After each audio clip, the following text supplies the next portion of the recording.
Yar har fiddle-dee-dee, looking at taint, all this alright with me? Hoist the black flag at the end of my ass! You are a pirate! Yar! Matey, did I ever tell you the story of bones? Did I ever tell you that story? Dennis says it. Shut the fuck up, I David. think when you said black flag, when you said black flag, I just thought about Assassin's Creed Black Flag. Dude, it's so bad because like you start up that game and like the fucking How is pirates. it bad? Because the fucking pirates have like fucking like pearly, crispy white fucking Colgate commercial teeth. Pirates don't have Colgate commercial teeth. They weren't going to edit them to be like the devs weren't going to go that far into it. That was something that was done intentionally. What are you talking about? That is a conscious decision, Remi. To make them have good teeth? Yes. They're fucking pirates. They were infamous for having scurvy. That's where the whole ye scurvy dogs comes in the fucking first place. Well, if the great age of pirates was only like 5 or 10 years, like it's typically, what was it, like 10 years, but like 5 were like the top best. I right? imagine they died It out. was before the scurvy.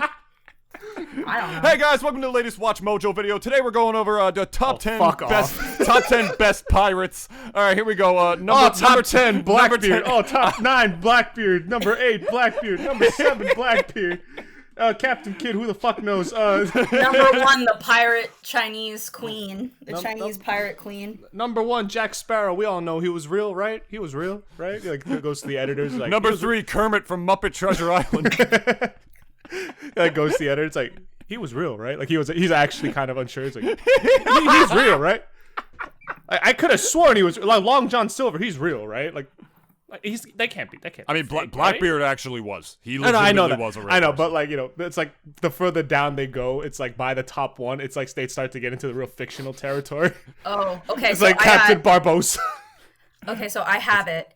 Her name was Zheng Yi Sao. I'm sorry if I'm butchering that. Also known as Qing Shi, meaning wife of Qing, as a Chinese pirate leader who terrorized the South Chinese Sea from 1807 to 1810. And she was honored. Like, she had like a whole fleet. Well, god diddly damn, that sounds like a bad bitch for the 1800s, am I right? There we go. Yeah, fleets are like something on Twitter nowadays, but you know, this lady, you know, like she had a whole fucking she had a whole like pirate armada. That's badass. That's really badass, actually. It's like shit out of a fucking anime right there. Shout out to you, Zen. Speaking of that, everybody, welcome to the Double D experience and subsequently the Double D cinematic universe. Sometimes funny, sometimes serious, always off the cuff. I'm David, and of course I'm joined by my co-host Dennis, who also owns the show with me. Today we have a guest on for the 3rd time in a row, as you probably already heard her voice. We got Remi here to join us for this episode of the show. Remi, how you doing? Well, first, David, I want to say... Shut up. Nobody cares. Nobody cares. Shut the fuck up. I want to know, as a Cuban person, how could you butcher Curañas, Libovic? I literally didn't know your last name. I didn't even try. I wasn't reading it. You think I give a fuck? My name is Remi. I'm the host of the Giggles Podcast. Right. There we go. And what's that about, actually? Because I listened to the episode that you sent us the other day. Very interesting stuff. What is? Why don't you tell the good people at home what that is about? The Giggles Podcast. So the Giggles Podcast was made in response to the COVID-19 pandemic hitting the East Coast, specifically the New York metropolitan area and the tri-state that we are currently located in, and everybody lost their gigs within literally one night, with literally one day. And I'm not just talking about, actors and actresses and people on Broadway. I'm talking like musicians, artists, graphic designers, performers. All these people lost their main forms of income within one fell swoop. And we created the Giggles Podcast because there was a need for community, a need to facilitate community. And I really want people to, especially like normal people that listen to this that aren't creative, or like they don't do creative like things as like a monetized, like, you know, it's not if they make a painting, they're not trying to sell it. They're not like just, you know, normal, non-artistic, not musical, not anyway. Those types of people, I wanted to showcase that, hey, like, and Dane wanted to showcase, Dane is our producer for the Giggles Podcast, and Devin is our intern. We wanted to showcase that, like, hey, the arts is just so much more than what you think it is. And people, you know, everybody was scrambling to, you know, one, we have a couple ways that this whole thing kind of made people realize that the arts is important. TV shows.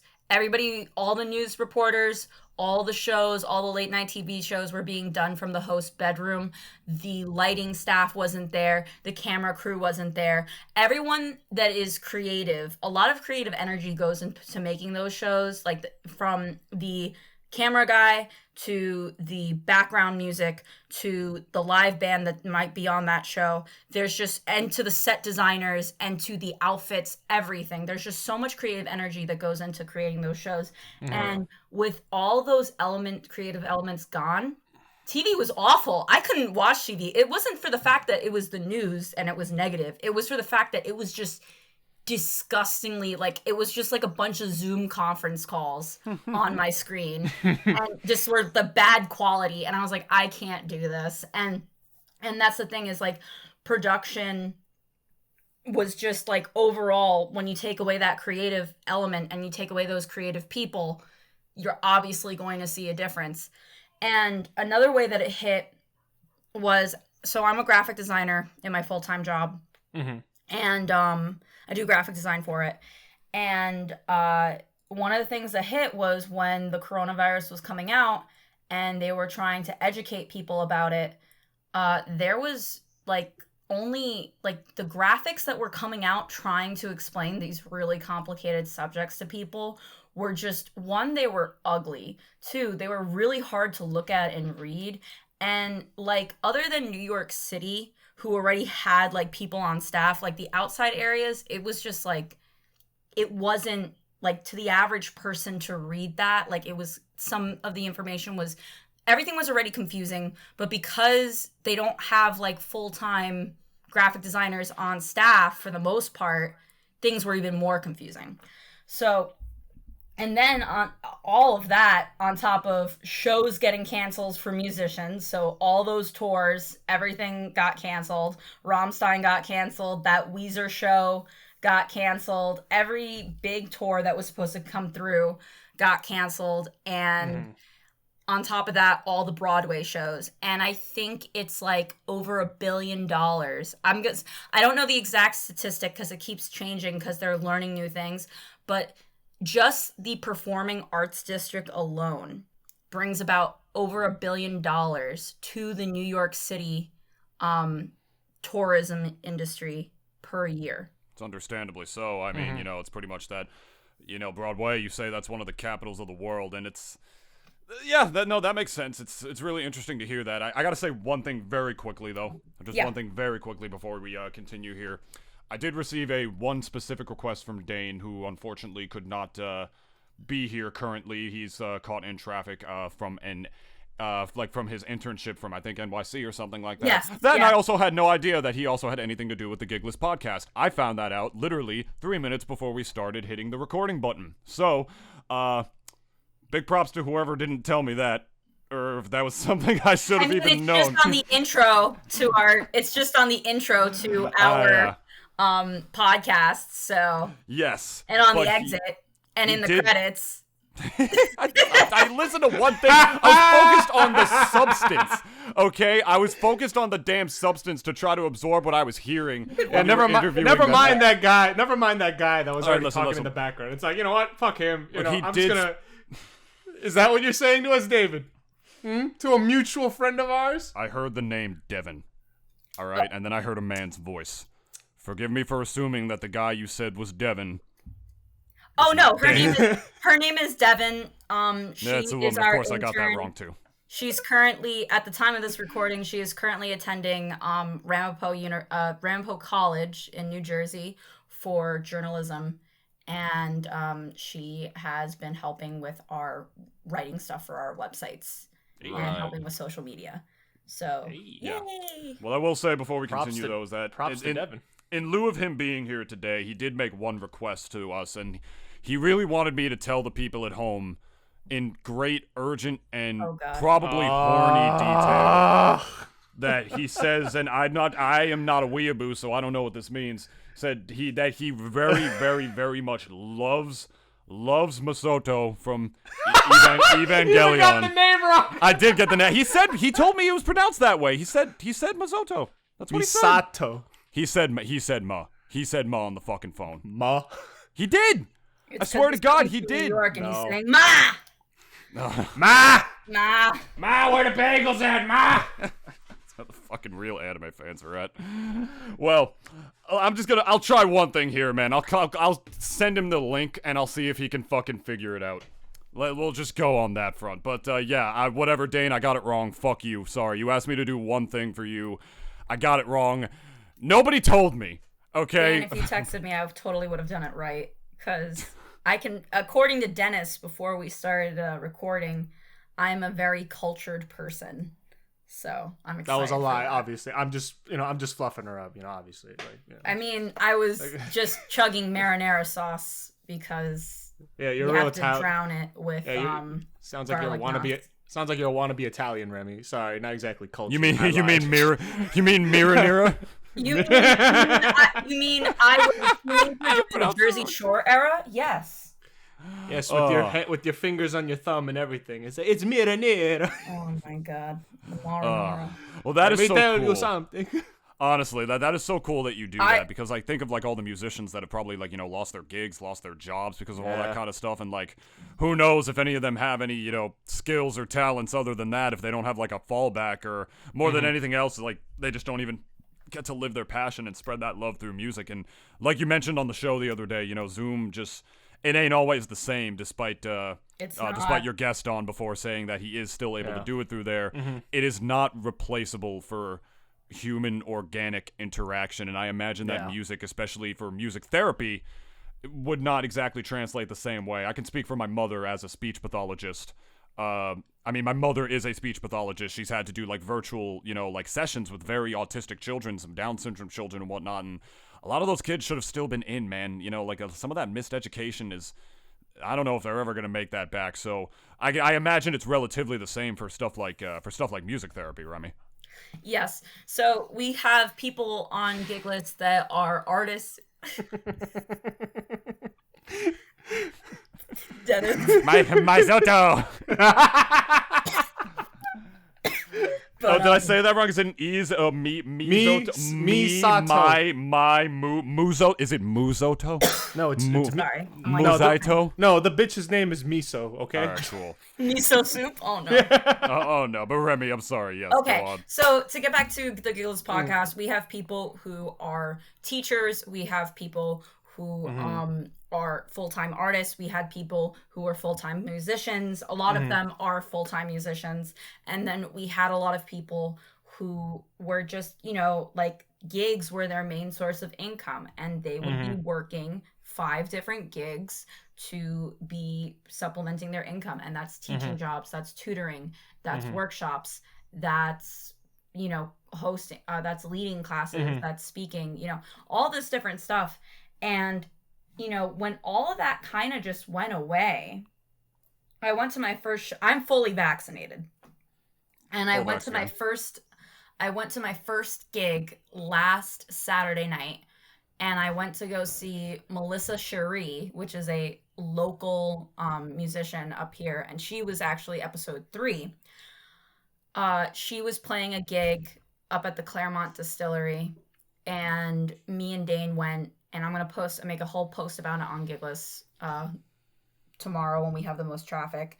And basically, it was just so great to hear live music, because you hear stuff on like, you know, your headphones and all that stuff, and you're just like, oh yeah, this is music, but live music just always sounds better to me. I feel like it's more immersive experience. Yeah, I can agree with that. There was one performance that I remember. It wasn't anything big either. It was the audience was like barely variety 10. show. No, not even that. Fuck that. But it was actually, I think it was one of our friend, it was actually Dane's one of his performances, and there was another person that went after him, or a couple of people that went after him, and she was playing one of those very traditional Japanese string instruments. I forgot what the fuck the name is, but is it a biwa? I don't know. I can't say for sure. It was kind of like the one that you have on your lap or on the floor, and like you just pluck the strings. And, yeah, I think it's pronounced biwa. Okay, then yeah. All right, it's probably biwa then. But and yeah, like she was just like plucking away, like just, and as far as like, I guess if we were talking about live music, as far as that goes, like it wasn't like a big audience or whatever, but there has only been a couple times where like hearing live music almost moved me to tears. And Japanese like sort of string music always, I don't know, for me at least, like always has this kind of sad undertone a lot of times.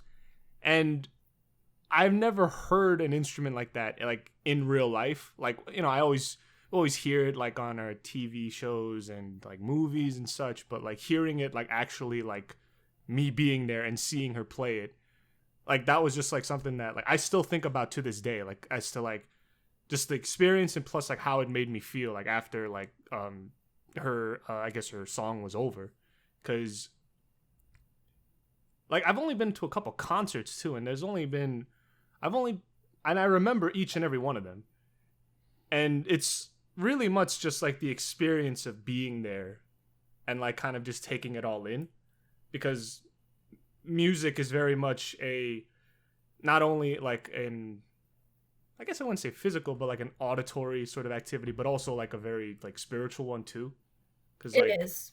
Like it's like a whole bunch of stuff like all put together, like when it comes to music. And like it's also the reason why like I'll even say that sometimes like certain shows, like if their music sucks, everything else about the show sucks. It's just like every time that I've heard like I've seen a great show or a great movie, but then if the music is just either real generic or real just like Hans Zimmer's music, I hear his shit like in everything, and it's always like the same. On Headspace, and of course he does. And I listen to it, like I've listened to it, but yeah. I don't.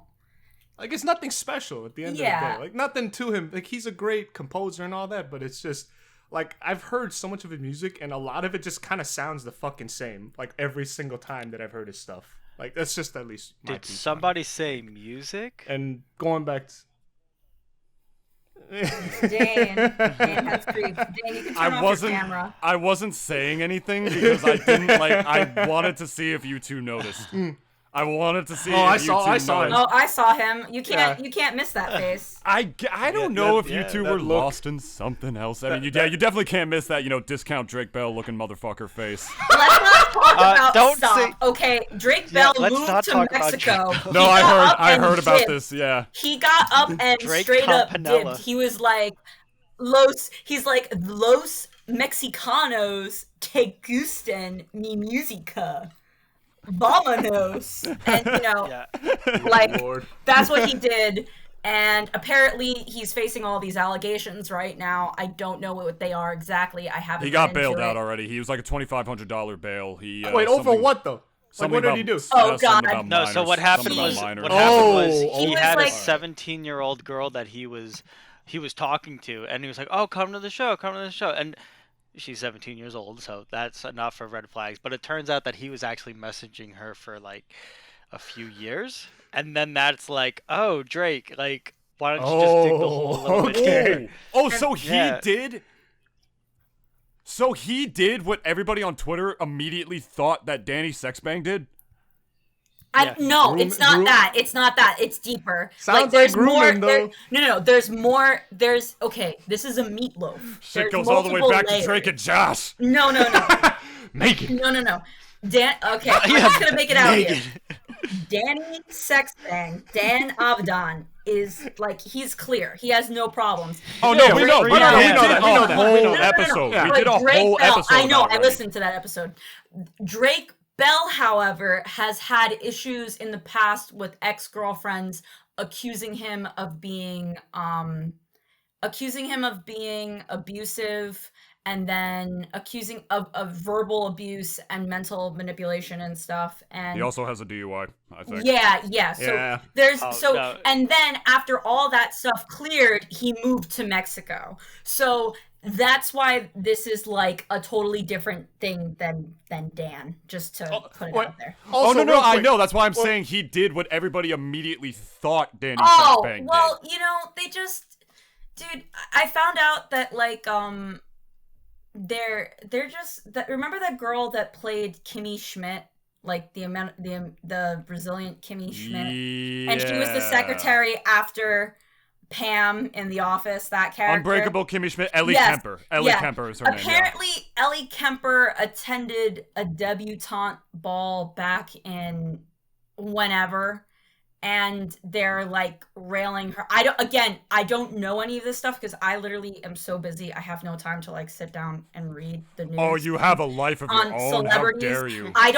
never liked watching E. I get older and older, and I realize that what happened to Britney Spears could have A, happened to all of us, and B, I understand it.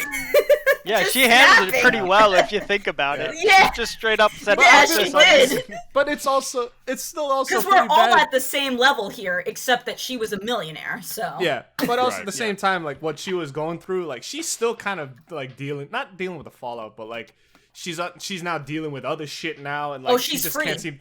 Oh, she's free now. Okay, she's free now, and they're trying to get everybody off the will. Speaking about good. Yeah, like she was a product. Like, speaking of which, I found a fun fact. Guys, guess how much Drake Bell's net worth is? Jesus, we're still on this. Is it $2,500? He's not Gigless. Wait, hold on, wait. Is it $2? He's not Gigless. Is it $2.13? No, well, I feel as if that's right. No. I think that's right. 10K pesos. 350. So Drake. So Josh Peck has $9 million. Okay. Understandable. Drake Bell has $600,000. Ooh. That's his net worth. I feel so bad. It's like, dude, oh my god, he fell hard. Josh Peck only came. I feel that Josh Peck only kept up his image after Drake and Josh by making those vines where he would drive and talk into the phone, and then he crashed his car. So like he got do it for the views. Do it for the views. He built up the clout to kind of like go up, and then apparently, God. So this is the Drake and Josh episode of the podcast. Okay, I got two. So, I'm gonna play the song at the end. Josh, Wait, Remi, hold on. We didn't even introduce Dane yet. He literally was just about to fucking do He that. literally just hopped in, and we just pretended as if like we didn't just have a homie. It's not all just our pop friends. in right now. No, we did mention briefly, like, hey, there's a secret person in the call, and we mentioned very briefly Dane. But Dennis, you go ahead and introduce him. Yes, everyone, this is my friend. Fuck all of you. This is my good friend, Dane Wagner. He is, as you guys heard before, the producer of the Gigless Podcast. Okay, yeah, but he the has guy a gig whose now. Anime name. The guy, he asked me one thing. He asked me to do one thing to introduce him, and you couldn't even pronounce the fucking name right. Dane, I thought you fucking said. I thought you said miso soup. I thought you said. I thought you said Masoto. I thought you said Masoto. Masoto. No, her name's Wasabi. Don't hang up. Don't hang up, please. Okay, so you know what, guys? I have hold things on. to do. Let me clarify this. Well, this is the guy we said we couldn't be on the podcast before, but he was able to get home, sneak it in time. We're so happy to have you, Dane. I literally know Dennis because of this guy. I met Dennis literally through Dane. He was a mutual, are you meaning to tell me that friend that came in through, and Remi as well. We all. Yeah. Wait, but David. Wait, hold on. You have something to say? Are you meaning to tell me that Yes. you found a way? You found a way. I've always thought that it'd be too crazy, but I found a way. I found a way. I found a way. Open up your Open mind. up your mind. It's gonna take some time. Fix DUIs. This is a chaotic ass episode. Okay, But work the program, you'll be fine. Over your shoulder, I know. I'm gonna ring it back in. Give it all, I don't know why. I got a DUI. Okay, so I literally know Dennis and Remi through Dane. I met them both through this fourth guy in the call, our friend Dane, who is also a producer and another guy behind the Gigless Podcast. We all used to go to like barbecues in his backyard together. Only skipped last year because there was some global pandemic or some shit. I don't know. I didn't keep up with the news. Oh fuck yeah, dude! I can't wait. Everyone's gonna have to. And I don't drink like a bitch cards. anymore. I also don't drink like a bitch anymore, so I'm actually very much looking forward to coming. okay, so wait, I just have something to say about your drinking episode because I listened to the last episode that you guys did. I want to say this. When I accidentally touched... Guinness beer. Hold on. Guinness beer. Yeah. Stout tastes 1,000,000 times better in Ireland. It tastes like liquid chocolate over there. I could agree with that. But I've tasted both, do like it. and I would rather have the one in Ireland. I know that I could completely understand that, but here's the thing: I don't live in Ireland. I would love to go there one day, and up to that point, like once I go there and if I taste it, I'll probably have a different opinion. But as of right now, Guinness is the best fucking thing that I drink here in the States. No, he's in California. Way better on tap. Way better on tap. Okay, it is. Which is probably why it partially tastes so much better over there, You gotta have that shit with chicken, That's baby. the one thing I fucking missed so much at the beginning of the pandemic, man. Besides, people and, relationships. Getting lit. And life. No, was Guinness on tap. I had to it was already hard to get because everywhere was closed. But that sounds like the same thing, David. Yeah, we found a special place that we could order it from, but, I realized I didn't think to myself, fuck, how long is it going to be before I can have, beer on tap again? Well, I just have one thing to say to go back to the Drake Bell Josh drama. Hold on. This is real. This is hot tea. This is like 5-year-old tea, but still hot tea. I thought we were like a million years past this. Hold on. Josh didn't invite Drake to his wedding. What the fuck? And Drake tweeted at him, I loved you like a brother, all this stuff, blah, blah. And then Josh went on Instagram Live, or he just tweeted out, he's like, listen, I haven't talked to Drake in years. Drake just hits me up for promos whenever they happen. And he's always trying to live in the past. And it was really sad. And he's like, and sorry, but other than us being on the show, there was no friendship outside the show or not revolving around the show, and I just didn't want to invite you to my wedding or something like that. And I was just scumbag move, but sure. I mean, did he think that he was gonna probably grope a girl if he came to his wedding or some shit? Did he actually see him as a safety risk? Drake, there's no young children at my wedding. No, I'm serious. Did he actually see him as a safety risk? I don't know. He's inviting Drake Bell, not Jared the Subway guy. He's fine. Yeah, gotta let him do it though, cause it makes him happy. Oh, none of you remember that song? Oh, no, it makes me. That was the second big song that he wrote. I know what you're talking about. It's from the movie. Yeah, it was from the finale, really big shrimp of that show. Yeah, that was a good song. And he hasn't made a single one since. It's funny. So, he actually has his guitar playing. Oh wait, yeah. You know what? We're here for Giggles. I can go on and on about Drake. Yeah. But go for it.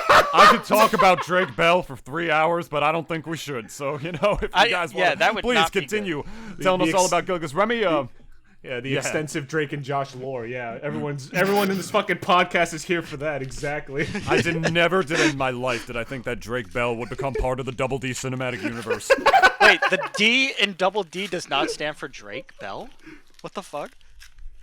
I was promised. No, it doesn't. I'm sorry. Dane. It's a play on our names while also being named after my favorite thing in the world, and that would be the human female breasts. So can I introduce the Gigless? Can I introduce the Gigless part of it as I would a Gigless episode, but feature you guys in it? So like, I'll just be like, today on the Gigless Podcast. No, today on the Double D Experience, we have Remi Levovic and Dane Wagner from the Gigless Podcast, and then I'll talk about Gigless Podcast, and then I'll do whatever. So I'll pretend like that it's a Gigless. But every time you introduce us, but every time we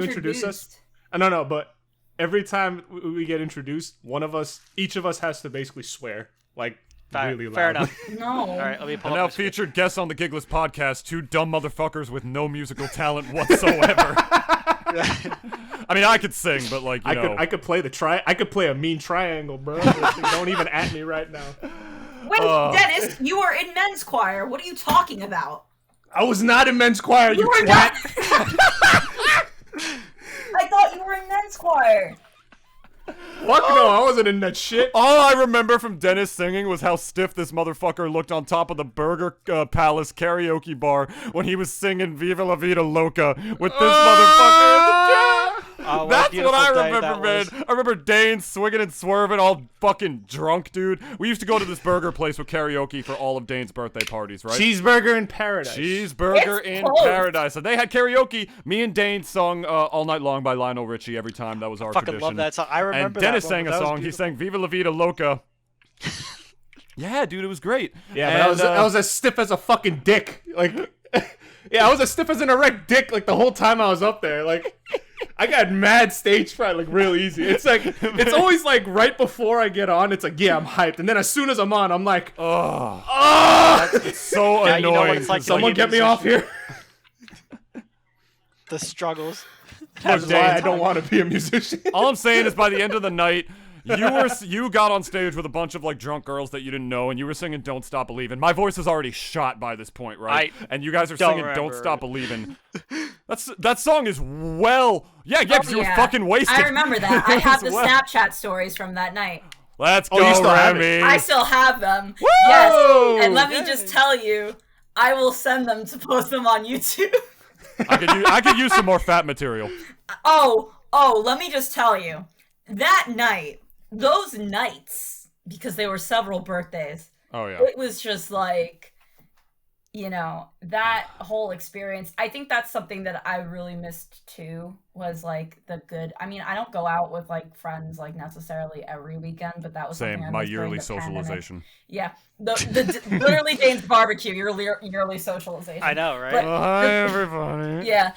But I just remember, like, I was watching the snaps of, like, when we all sang the Halo song at Dane's barbecue, and I was just like, oh my god, yeah. we really did this. People would hit me up from school and just be like, where are you? And I'm like, I'm in my friend's backyard, and they literally, like, were like, what the hell is going on? I'm like, the annual festivities. Ignite the games! Yes. Ignite the games! You are free! That is... to me, like, I don't know. Every year I keep on saying, oh, this is going to be the last barbecue. And then something happens and I'm like, oh, yeah, this is why I do the barbecue. And I think it was like last year, the Halo theme. Yeah, it's great. It's like Sakurai with fucking Smash. Like, after every Smash game, he says it's the last one, and it never is. I don't think it will that. be. I mean... It's like being with that abusive girl. It's like, this is the last one. This is the last time we're going to have sex. This is the last time. And he just keeps... I mean, the barbecue isn't abusive. The barbecue is, like, fun-loving and free and over the Dane has to prepare all that. It can be kind of abusive. Excuse me. I bring fruit plates. People bring pasta. I have brought... Do you know how expensive a fruit plate is? That was part of me becoming an adult. How expensive a barbecue is? Remi, you could bring strippers. It still doesn't dwarf the fact that fucking Dane is the one hosting the fucking With those random girls from Cliffside Park coming in, I did one year, okay? They just followed me in. I was like, who are these people? And then... I think it was some other guy that was there, and he was just like, oh, I know them. And then they were just, like, hanging out. And I was just, like, hanging out with them. And I was gone. Every year, I meet new people, and they're like, where are your friends now? I'm like, you know what? Fuck it. I'm already drunk, so why not? And then I make new friends. It's great. It's like I encourage everybody to get drunk and host. Can we talk about, speaking about grilling and barbecue, can we talk about how King of the Hill has sustained me as a human being for the last year? Do tell. Do tell. Do you grill with propane and propane accessories, Dan? Why the fuck did you sound like Vito Corleone for a second? You like literally got Marlon Brando on the mind right now. I wasn't listening to the episode before with Do you cook with propane? You come to me and you Don ask for Propane. Don Propane. And you guys were talking about anime, and you know, my dad is essentially a Sopranos character, and he watches King of the Hill. He watches King of the Hill. And not King of the Hill. He watches Attack on Titan. And, does he? Oh, that's awesome. Yeah, he does. And he, but he watches it like, my dad wakes up super early in the morning, so he watches it at like 5 a.m. And he's like, and then when he saw it at night with me, he's like, wait, what happened to the Titans? And I'm like, they're cut, like, the one is dead, and spoiler alert, because, it's 2021, if you don't know, the people turn into Titans. Wait, Remi, is your dad like a closet nerd? No, he's a complete nerd. He has gone to Comic-Con with us like 3 times. He's just like, I like drawing. He's like, he has Conan the Barbarian comics in his wow, desk. That's awesome. My dad is like #1 support. Like, he loves all that stuff. But the thing is, he's just like, what happened to the city? I'm like, it's gone. He's like, what do you mean it's gone? And I'm like, they're out in the outer rims. He's like, there's outer rims? And I said, yes, Dad, there's the other walls. And he's like, your dad asks questions like how Tony Soprano would ask a question about anime. It's like, so what does he do? What does he do? What does he do? Like, is he gonna die? Does he die? Does he die? Does his mom die? Died? Like, what happens? What happens? I gotta know. Thank you. You come to me, Don Fettuccine, on the 4th of July, asking for propane. That I cannot do. Oh my god. So to get back, Texas anime. You come to me on the day of my pasta wedding. Dennis, I'm so happy you added that to the Double D Cinematic Universe. On the day of St. Francisco's feast, how dare you, the disrespect that you did to my family. On the day you don't even come to... You don't even come to call me Don. In the backyard. I invited you didn't even bring a cannoli to the event. You came here empty-handed. You know who's here? Don Cannoli.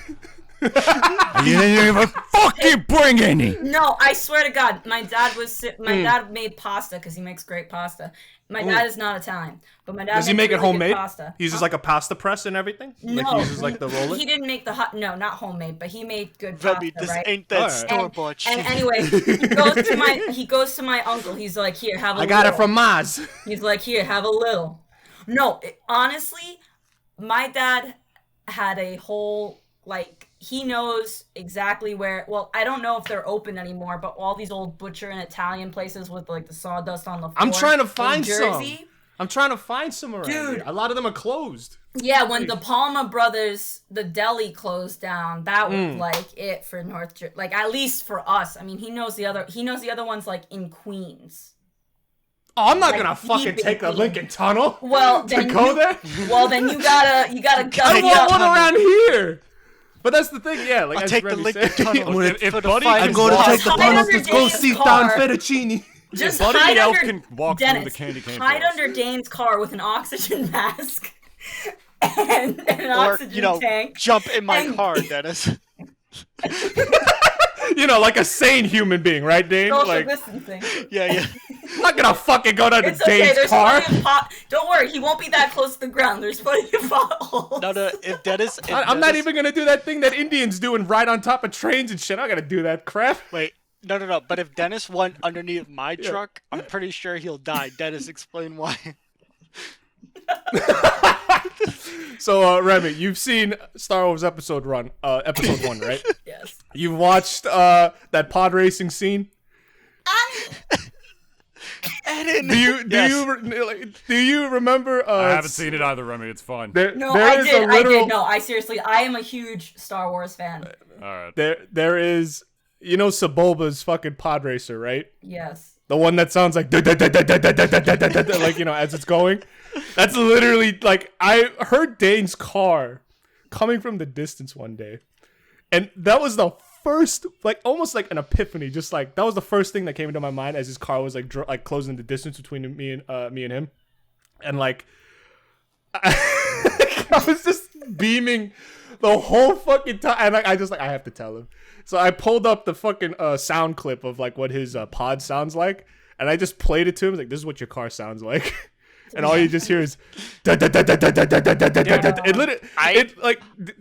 have my truck in a parking garage. Wait. I have a parking spot in a garage, you know, for when I'm at my internship site, right? In a garage. I place it in every week. And dude, it's at the lower level, right? And they turn it on, and I know that that's my truck because it's the loudest fucking thing ever, and it's like an echo chamber. And the employees laugh at me every time they hear the car because they know that mine's a piece of shit. Yeah, I know, it's great. It's like, oh yeah, that's mine. That's Morgan. I fucking hate this thing. Why do you name it Morgan? I name all my vehicles. Well, why did you name it like something you hate? Like, why does it have to be like Morgan? Why not just like... I never got the name Morgan. I mean, I've heard it used unisex, and I don't understand why. Like, it's like, it just seems like a very weird, like Morgan Freeman. From Morgan. There's Morgan Freeman. But one of my good friends' name is Morgan, and he'll probably hear this and be like, "Dane, I trusted you, you piece of shit." I'm like, yeah, but like, I still love you, but I don't love your name. She will make you drink the water. You know how many people ask me? Hold on, speaking about you won't like the water. You know how many people ask me if my name is Remington, like Remington Rifles? And I'm like, no. You should just say yes, though. Why do you like that? Is like like a ticket you got right there, and you may as well just like why? Be like, my that's parents right. did not name me after a gun. Like, that's fucking awesome, though. Smith and Wesson. Fucking, I'd take that name. But my parents and my mom literally went to Europe, and she was like, "Huh, I like that name." And she cracked off a few rifles on some ducks. My father constantly went duck hunting. Wait, Dave. Tell you guys my name? Like the origin of my name? Isn't it a dog?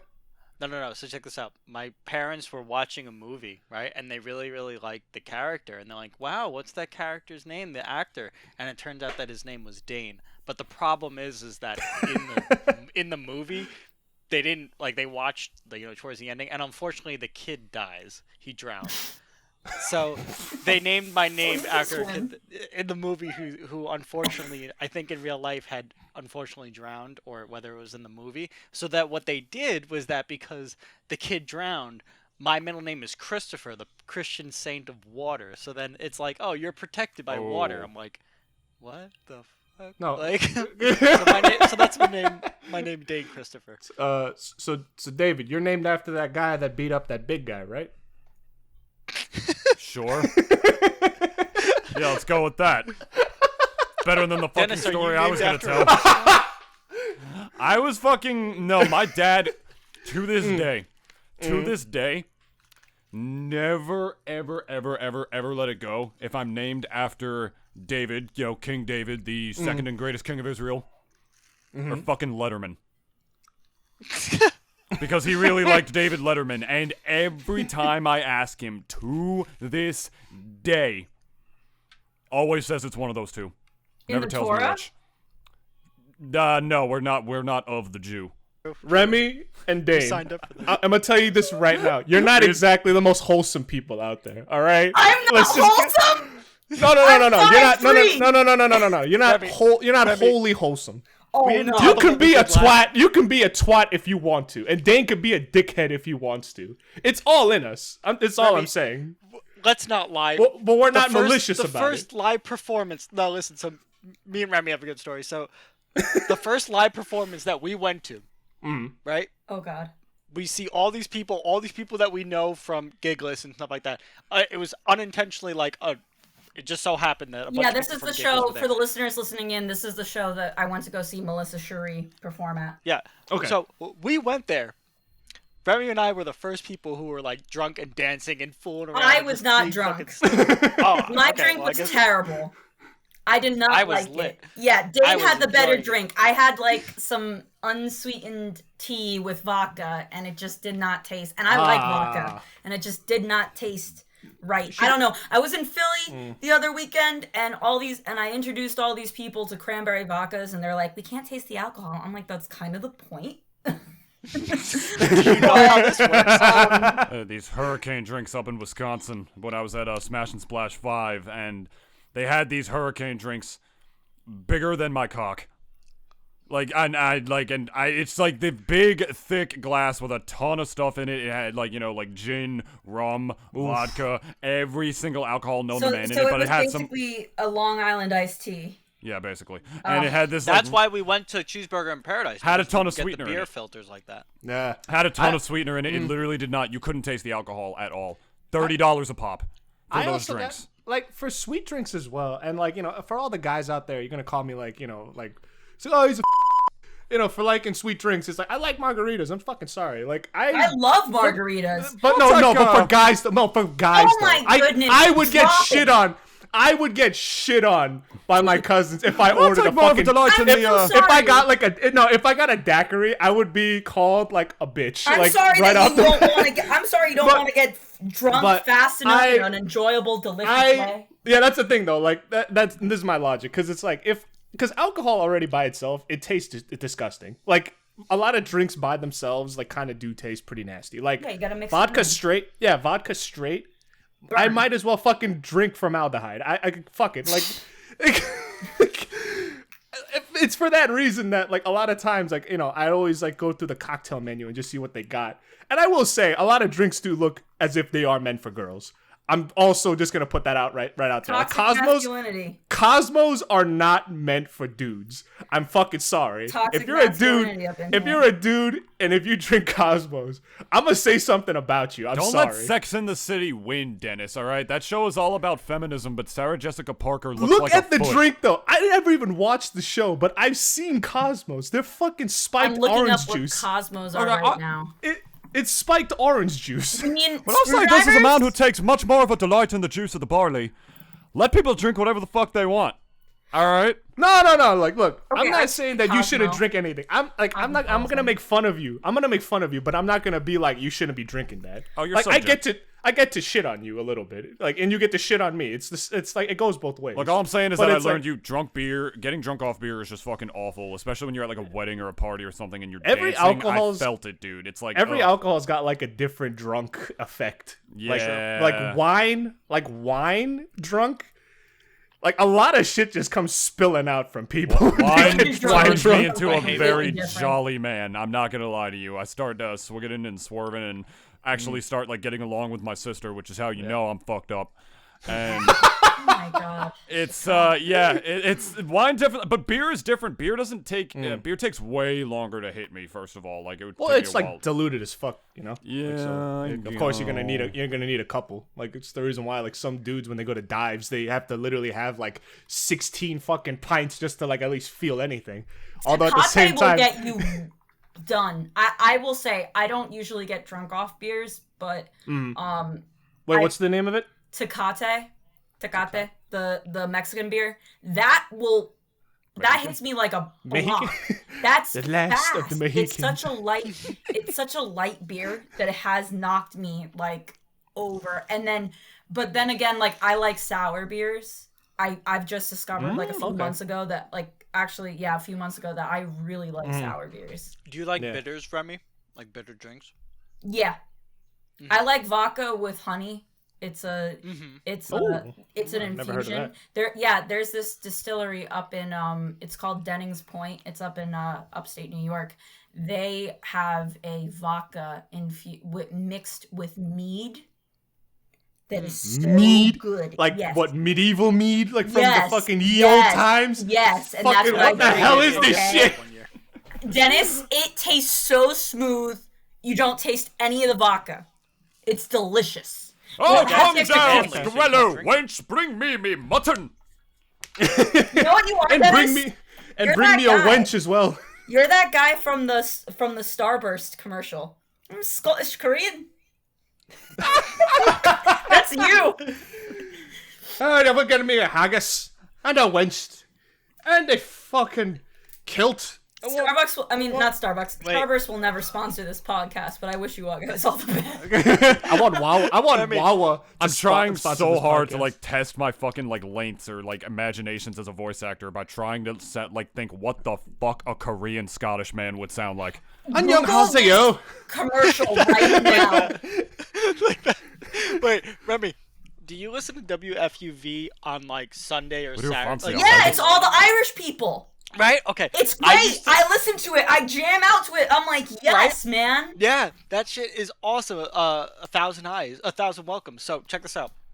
Every Sunday, I used to go to my therapy in person back when we had it, and I feel as if in order to really get the benefit of therapy, you have to be very revealing and you have to be, whatever. And I'm not by nature. I'm not very wear lingerie. They can't help you if you're lying in every session. No. But the thing is that I felt like I needed some catharsis before I walked in. So I would put on WFUV. I always have it on, but it was on Sunday, and I started listening to this Scottish and Irish music. And then I just pretended like I was this drunk Irishman, and I was just screaming on the top of my lungs like, "Oi, you fucking bitch! I fucking hate you! Why don't you come over here and I'll beat you with a pint of This is not where I put it out, but yeah, sure." Yeah, this is where I did it. And that was my catharsis. I'm Irish the Hedgehog. Yeah. Oh, you mean Oni? So I was talking to Big the Cat, and he's not all that in a sack of potatoes. Can we play a game? Oh, what's the game? Can you edit photos and could you put them in the video? Yeah, but only on the YouTube. I mean, we're also available on Spotify, Apple Podcasts, all that stuff. So So this is what we do. This is the game. It's called The Hedgehog. And what you're gonna do is you're gonna put in your name. Yeah. And then you're gonna put in. I love this game. I played it. I already know what David the Hedgehog looks like. First image is the hedgehog. So, and then you search up the Wikipedia page about your character. Okay. And everybody send it to me. Everybody send that image to me, okay? Like, if you can. Wait. You have to look up Remi the Hedgehog and send whatever Remi the Hedgehog is to me, okay? Apparently, I'm putting it on screen right now. This is Dane the Hedgehog. Danis Sparks, otherwise known by his alias, Dane, is a red hedgehog, genius, and leader of Teen Animus. He was born in Monarch City. He actually doesn't look that bad. Sonic is my enemy. As well I expected as him to be like like pregnant or something. Kill me now. I don't fucking like this at all. Me, please. Oh God. Oh, we already found that. We gotta move on. We gotta move on, dude. Unless you didn't finish reading yours. Well, there was another. Did you finish Sonic reading yours or not? No, it's a whole thing. I don't know. I'll just. I think one is enough for everyone. There's a very hypersexualized and muscular. There's two asexual ones that are like kosher and like for children, and then there's one that's like clearly drawn with Crayola pencils, and it's just like Remi, and she's saying, "Howdy." Oh, the fucking fur affinity one. She's saying, "Howdy."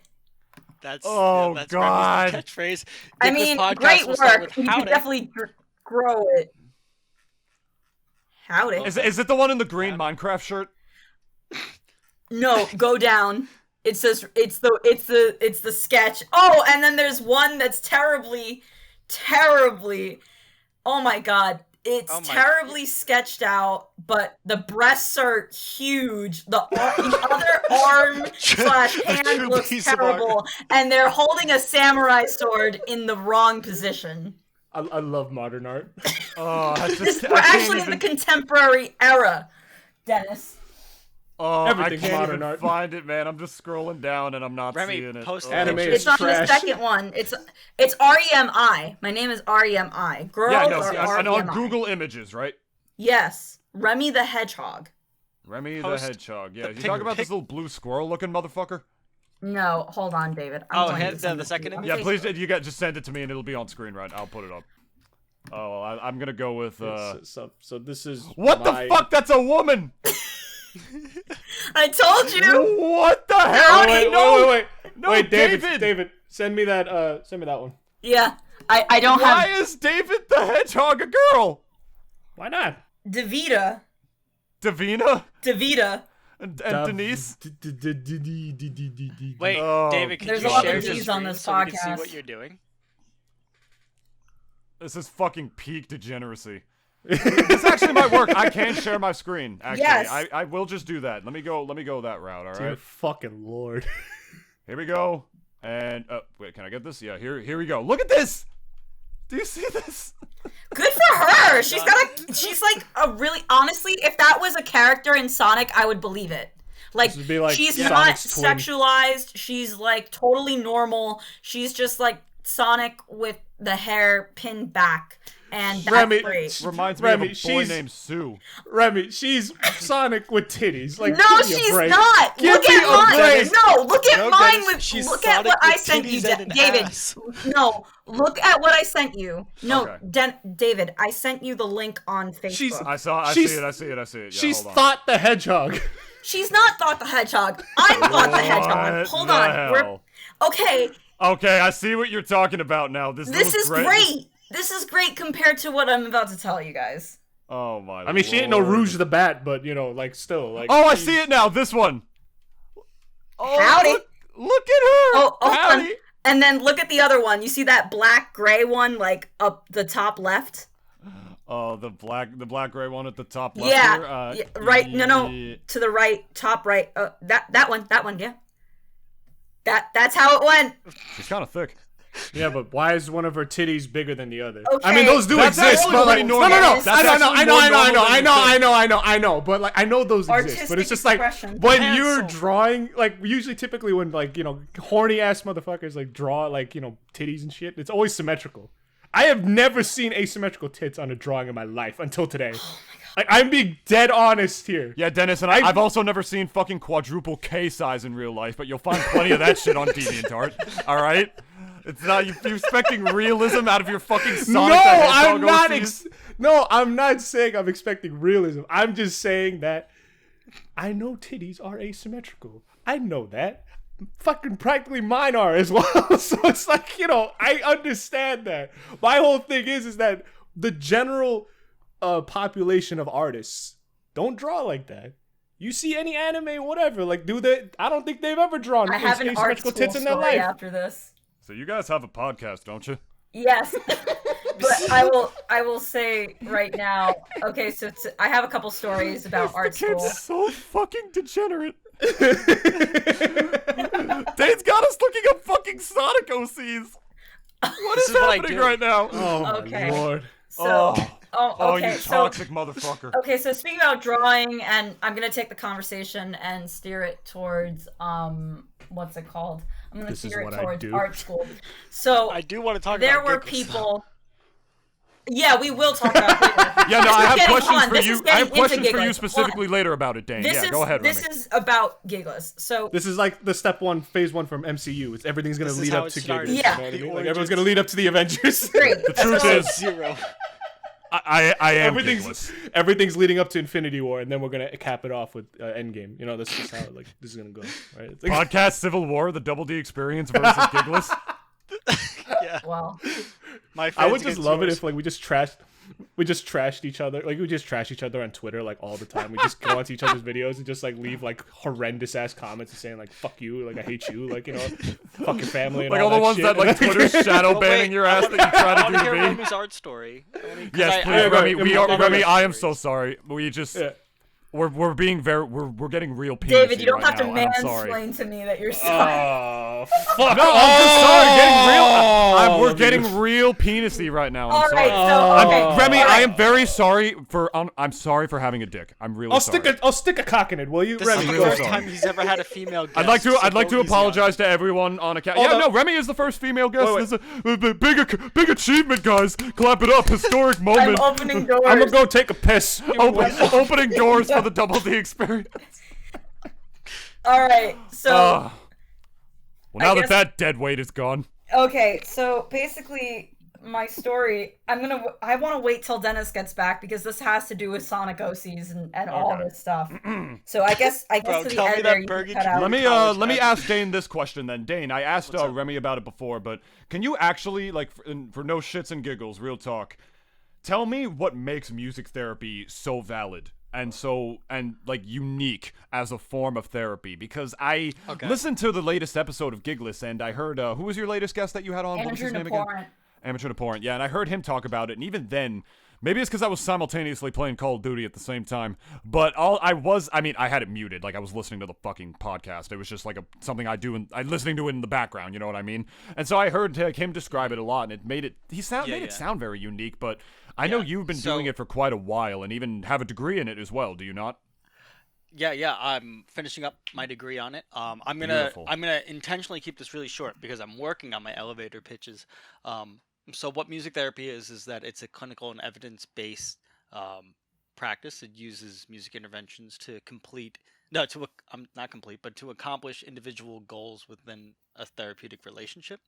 And what that does is that it uses the unique qualities of music to help cultivate relatedness, engage in a continuous flow of interactions, problem solving, exploration, and expression of emotion.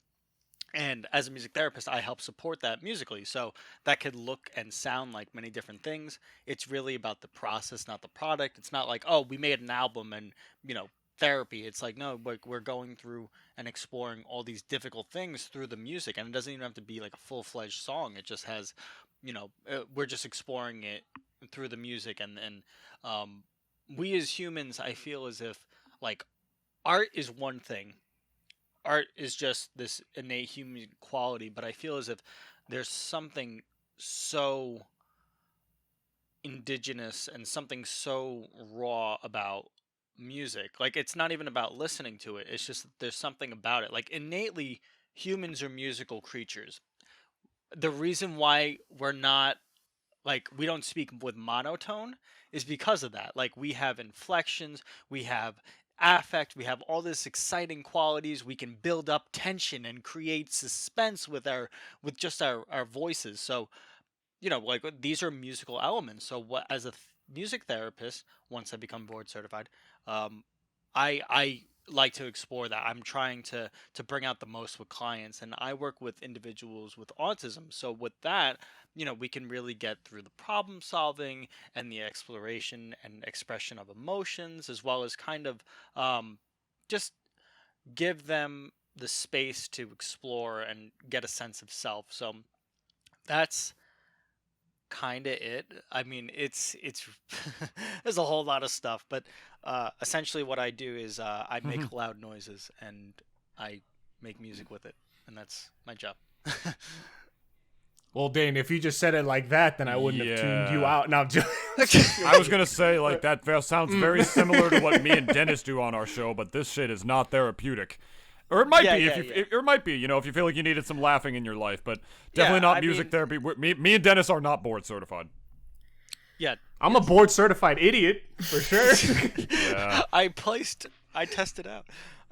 But that's I got me. 100%. I am an idiot. And Gigless Podcast is this whole thing. Me and Remi. Well, Remi was the one who brought up the idea, and I just supported it. With from the producer's lens. But Remi really pushes it, and she brings all this type of light into it. And I'd be remiss if I didn't, announce that to everybody. I'm very grateful to have such a great partner.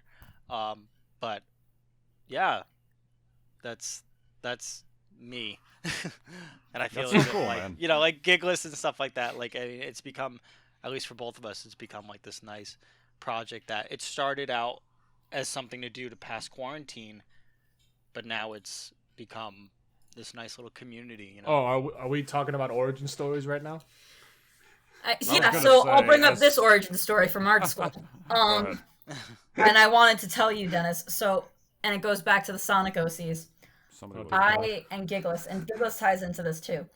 So, when I went to art school, I wanted to go to this art school, and I'm not going to name it, but long story short, the head, and you could Google this right now, but it was just very heartbreaking because I didn't get in. I got waitlisted, but sometimes things, anybody who's listening to this, if you think that something that was supposed to be your big break, like if it doesn't happen, there's probably other reasons why it doesn't happen. And real talk right there. The guy, so long story short, the head of the animation department was molesting girls, like groping them and doing that stuff. Fuck. But no, it gets worse. He specifically targeted the Asian student, the female Asian student body. Oh my God. He would take photos of them during class and then Photoshop them onto porn images. This was a whole thing. Yeah, like I'm not making this up. This is like a real. I have friends, and Dennis, you actually have friends that you or people that you know who have went to this school. No, I don't. And they were present during this whole issue, and like everybody was aware of it. It's just that the way that the school is set up and the way that most art schools are set up, there's more adjunct faculty than full-time. So the adjuncts really can't protest or really go at it hard because they can't do shit. Yeah, they can't really do anything unless they're in a public school. This was a private art school. And I got rejected. I got waitlisted. But when I was at that, when I was on a tour there and a orientation for all incoming students. You meet this scumbag? No, I never met the scumbag. Thank God. Okay. But so basically they set the standards for what the thing was. And long story, what the criteria was for the portfolio for you to get into that specific department of animation. And one of them was you couldn't draw anime. The number one thing is like if there's any anime or manga drawn in your portfolio, you will not get in. Wow. And I basically learned that, and not only this art school, but many art schools don't take portfolios with like anime, Asian style. But there is a reason for it, and one of it is that like if you take, especially like 90s anime, if you take the characters' faces off of them and just see the bodies as a figure, it's all the same kind of thing. In the sense, kind of exaggerated. But all the features on the figure are essentially the same, and they want you to be out of the box and to do all this other stuff. And listen, like I went to art school. I attended art school. Which is why they're limiting you to their own box. But it gets but it gets funnier. They're $60,000 a year box, so it gets funnier.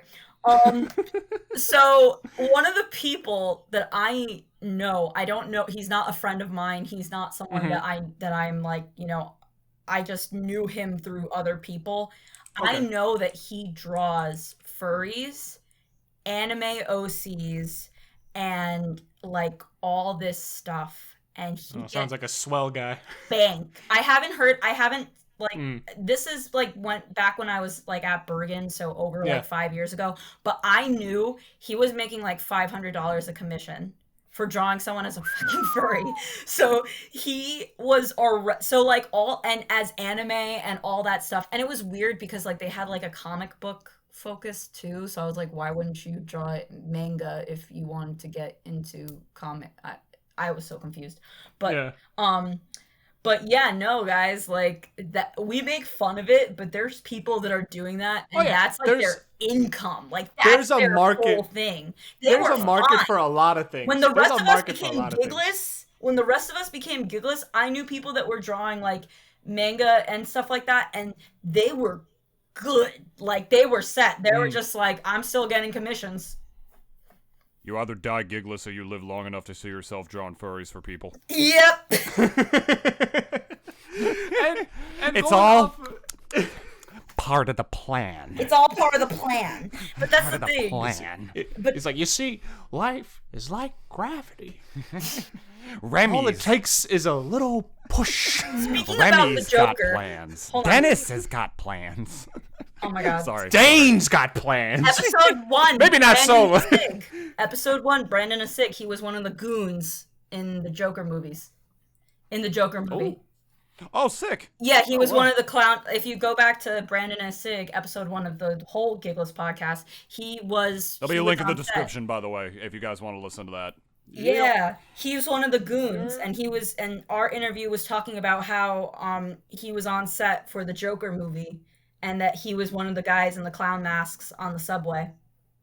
Wow. Yeah, he was in a couple scenes, and his name's in the credits. They did film the movie in parts of New York. That fucking staircase that Joker did his little dance at. That's also where Mopey Maguire.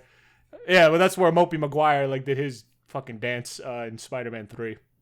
That fucking staircase that like he was on, if anyone remembers, like Spider-Man 3, he did the same fucking thing, and I still remember that a little off topic, but I still remember someone fucking photoshopped both of them on that same staircase. You mean to tell me that the universes are connected? Yes. That's why I'm saying it's multiverse theory. Like it's real, guys. Yeah, so it's all connected. So if you guys get waitlisted or denied from one school, like it's really not a big deal. It's not the end of the world. Yes, it's not. A lot of these things, like I feel that especially like young artists are so like if they don't go to a specific art school, then they feel like their careers are at a disadvantage. But really, like I feel that if you go to like a state school, at least it's more affordable. 2, you can double major and actually get something to do. Like most of the people from Giggles, while they were working musicians and while they were working artists and everything, a lot of them started off or had a full-time job that was not in the creatives. Like one of them worked at a doctor's office as a receptionist when she wasn't being an actress on Broadway. Mm-hmm. The other ones were music teachers. Brandon, who was he did IT. Yeah. Remember? Oh, yeah. word. I mean, like, you know, you gotta. Yeah, Brandon Backrach. He does. He builds and designs websites, and he's a programmer for a company that he works at. I'm sure that like when you, like, I'm not sure what Remi, you know, calls herself, but like whatever somebody says, oh, what do you do? At the time before you know, as I was, my career is kind of changing in a new direction. I'm entering a new horizon. But you know, when I was younger, I used to say, oh, people were like, what do you do? I'm like, well, I'm a musician. I'm a session musician. But my day job is I work with people with autism. Like my identity was always musician first, and then what I did to make the money and stuff like that. And I feel as if, you know, a lot of like our friends from Giggles, like they would agree with that. That's kind of like how they go about it. It's like, this is what pays the bills, but like what I really do is this, you know, this is just the side income and stuff. Yeah, I always just say, like, if anyone ever asks, I'm just a male stripper part-time, and half of the people that I've told that to, like, kind of believe it, and obviously the other half don't believe me, but... Wait, you're not? This is news. It's just news. Yeah, carry on. How much do you think male strippers actually make, like, low-key? Like, I don't think they make a money. lot. No, they make like, that depends on how you look, though. If you're like a twink like me, like you're not gonna make that much Dennis, money. contrary to popular belief, women do in fact get horny. It happens. Yeah, I know that, but it also depends on what they're looking at. For guys, what do we want to usually see? Big titties and ass in a strip club. What? For women, they usually want like. I literally zoned out for 2 seconds to check my notes about Gigless, and then I'm back here like, oh yeah, did you guys know that women get horny too? What is this? Yes. Oh my god. Guy. He was talking about male strip clubs all of a sudden. But I also wonder what like that wage gap between the two of them is, like male strippers and female. Shut the fuck up! No, it's because like God. Look, I mean, women actually did very well. I learned. I know that. No, I know that. But it's also like it depends on what kind of shut up, David. It depends on what kind of male stripper you look like, though. It's you want malnourished men? Like, no, dance around on a pole. Is that your kink? It's all like. I don't even know. You told me to shut up so you could say that. No, I've never been to a strip club. Neither have I. I've never been one of those either. And I never thought about the wage gap between male strippers and female strippers. Only time I've ever heard Dennis talk about the fucking wage gap. Gee, I wonder how much less than male strippers make than fucking female. What? Actually, how is that not a legitimate question? Actually, wait. I do have some information on this. I know, and this is to kind of like romanticize. You know some male strippers. No, I know this thing. So basically, to romanticize the idea of stripping, female strippers, at least the ones in this documentary that I watched, and this happens at a lot of clubs, unless you're working at a casino or something like that. Was it every woman? No. Okay. They have to pay the DJ. They rent the stages they dance on. So they're not like employees. They're like, they're treated like contractors. So all of the money that they make, half goes to a certain percent goes to the club as the rent for the stage. Then you have to pay the DJ. Then you have to pay the bouncer / security guard at the front desk. And after that, then you're walking away with all that cash. But every club has different rules. It's just that's what I heard from like watching this documentary. And with the male strippers, it's I heard somewhere that women will tip more money than like female patrons will tip more than male patrons, essentially. That sounds about right. Yeah. That sounds about right. So is there a way? Yes, but at the same time, it's a contract position that there's really no set cap, because if you strip in Vegas, you're gonna be completely different than off Route 17. I was gonna mention that. I was gonna mention that too. It really does depend on where the fuck you're going, because like if you're the bada bing, baby. We gotta go to the bing. You gotta go to the bada back bing. to the Sopranos. You gotta go to the bing. You know what I mean? Babe. Back to the Sopranos. Your I'm gonna fucking bing. Stripper at the I'm gonna bada fucking bing. bing, baby. Your grandmother's grandmother stripped in the strip club. She was Your grandfather stripped in the bada strip bing, club. Bada bing. She was the bada and I was the bing. So We were a You know team what I in mean. in the state. So switching topics, you know what I actually Rest in found is peace, really bada great, bing. because this is a YouTube. So this is a YouTube platform, and I actually found that a lot of podcasts and stuff have come on YouTube, and I know that David, like you're a first-hand witness to that, because you're part of the Smash community and you've seen how like live streaming has just like set on fire this past year. And one of the things that I really love are web series, like YouTube web series. Some of those things are so well like filmed and directed, and it's, oh my goodness, like you guys have to check out so many different of these little like mini web series. There was this one web series that was like hosted by these two women. I don't remember what it was about or what it was called, but it comes to mind right now because I watched a documentary that the two of them made in college back at Montclair. It was about strippers. Again, it was another the reason I asked this is because it's a documentary. It's called Every Woman. Basically, it's these two women going undercover to all like these like side highway strip clubs and stuff like as strippers. I think were they on Viceland? Because I think there was two girls that were doing it on Viceland too. They might have been, yeah. I like that. One of them was a redhead, very curly hair, and the other one, like, I don't remember their names, which is why I'm describing what they look like. And Her name was Fire Crotch. That's what she went by at the club. No, Your name was Bada Bing. We're classy here. Okay. And it was just like this really revealing like documentary about like, you know, why, about like what it's really like, and like sometimes the abuse they can take, what that life is like, and more than anything else, like why some of those guys even go to those strip clubs in the first place. And it's not all for the reason that you think of all of them just being necessarily like these seedy like meatheads or anything. A lot of them have been through some shit. Like they interviewed this one guy who like literally got drafted to Vietnam like against his will while he was unconscious or something.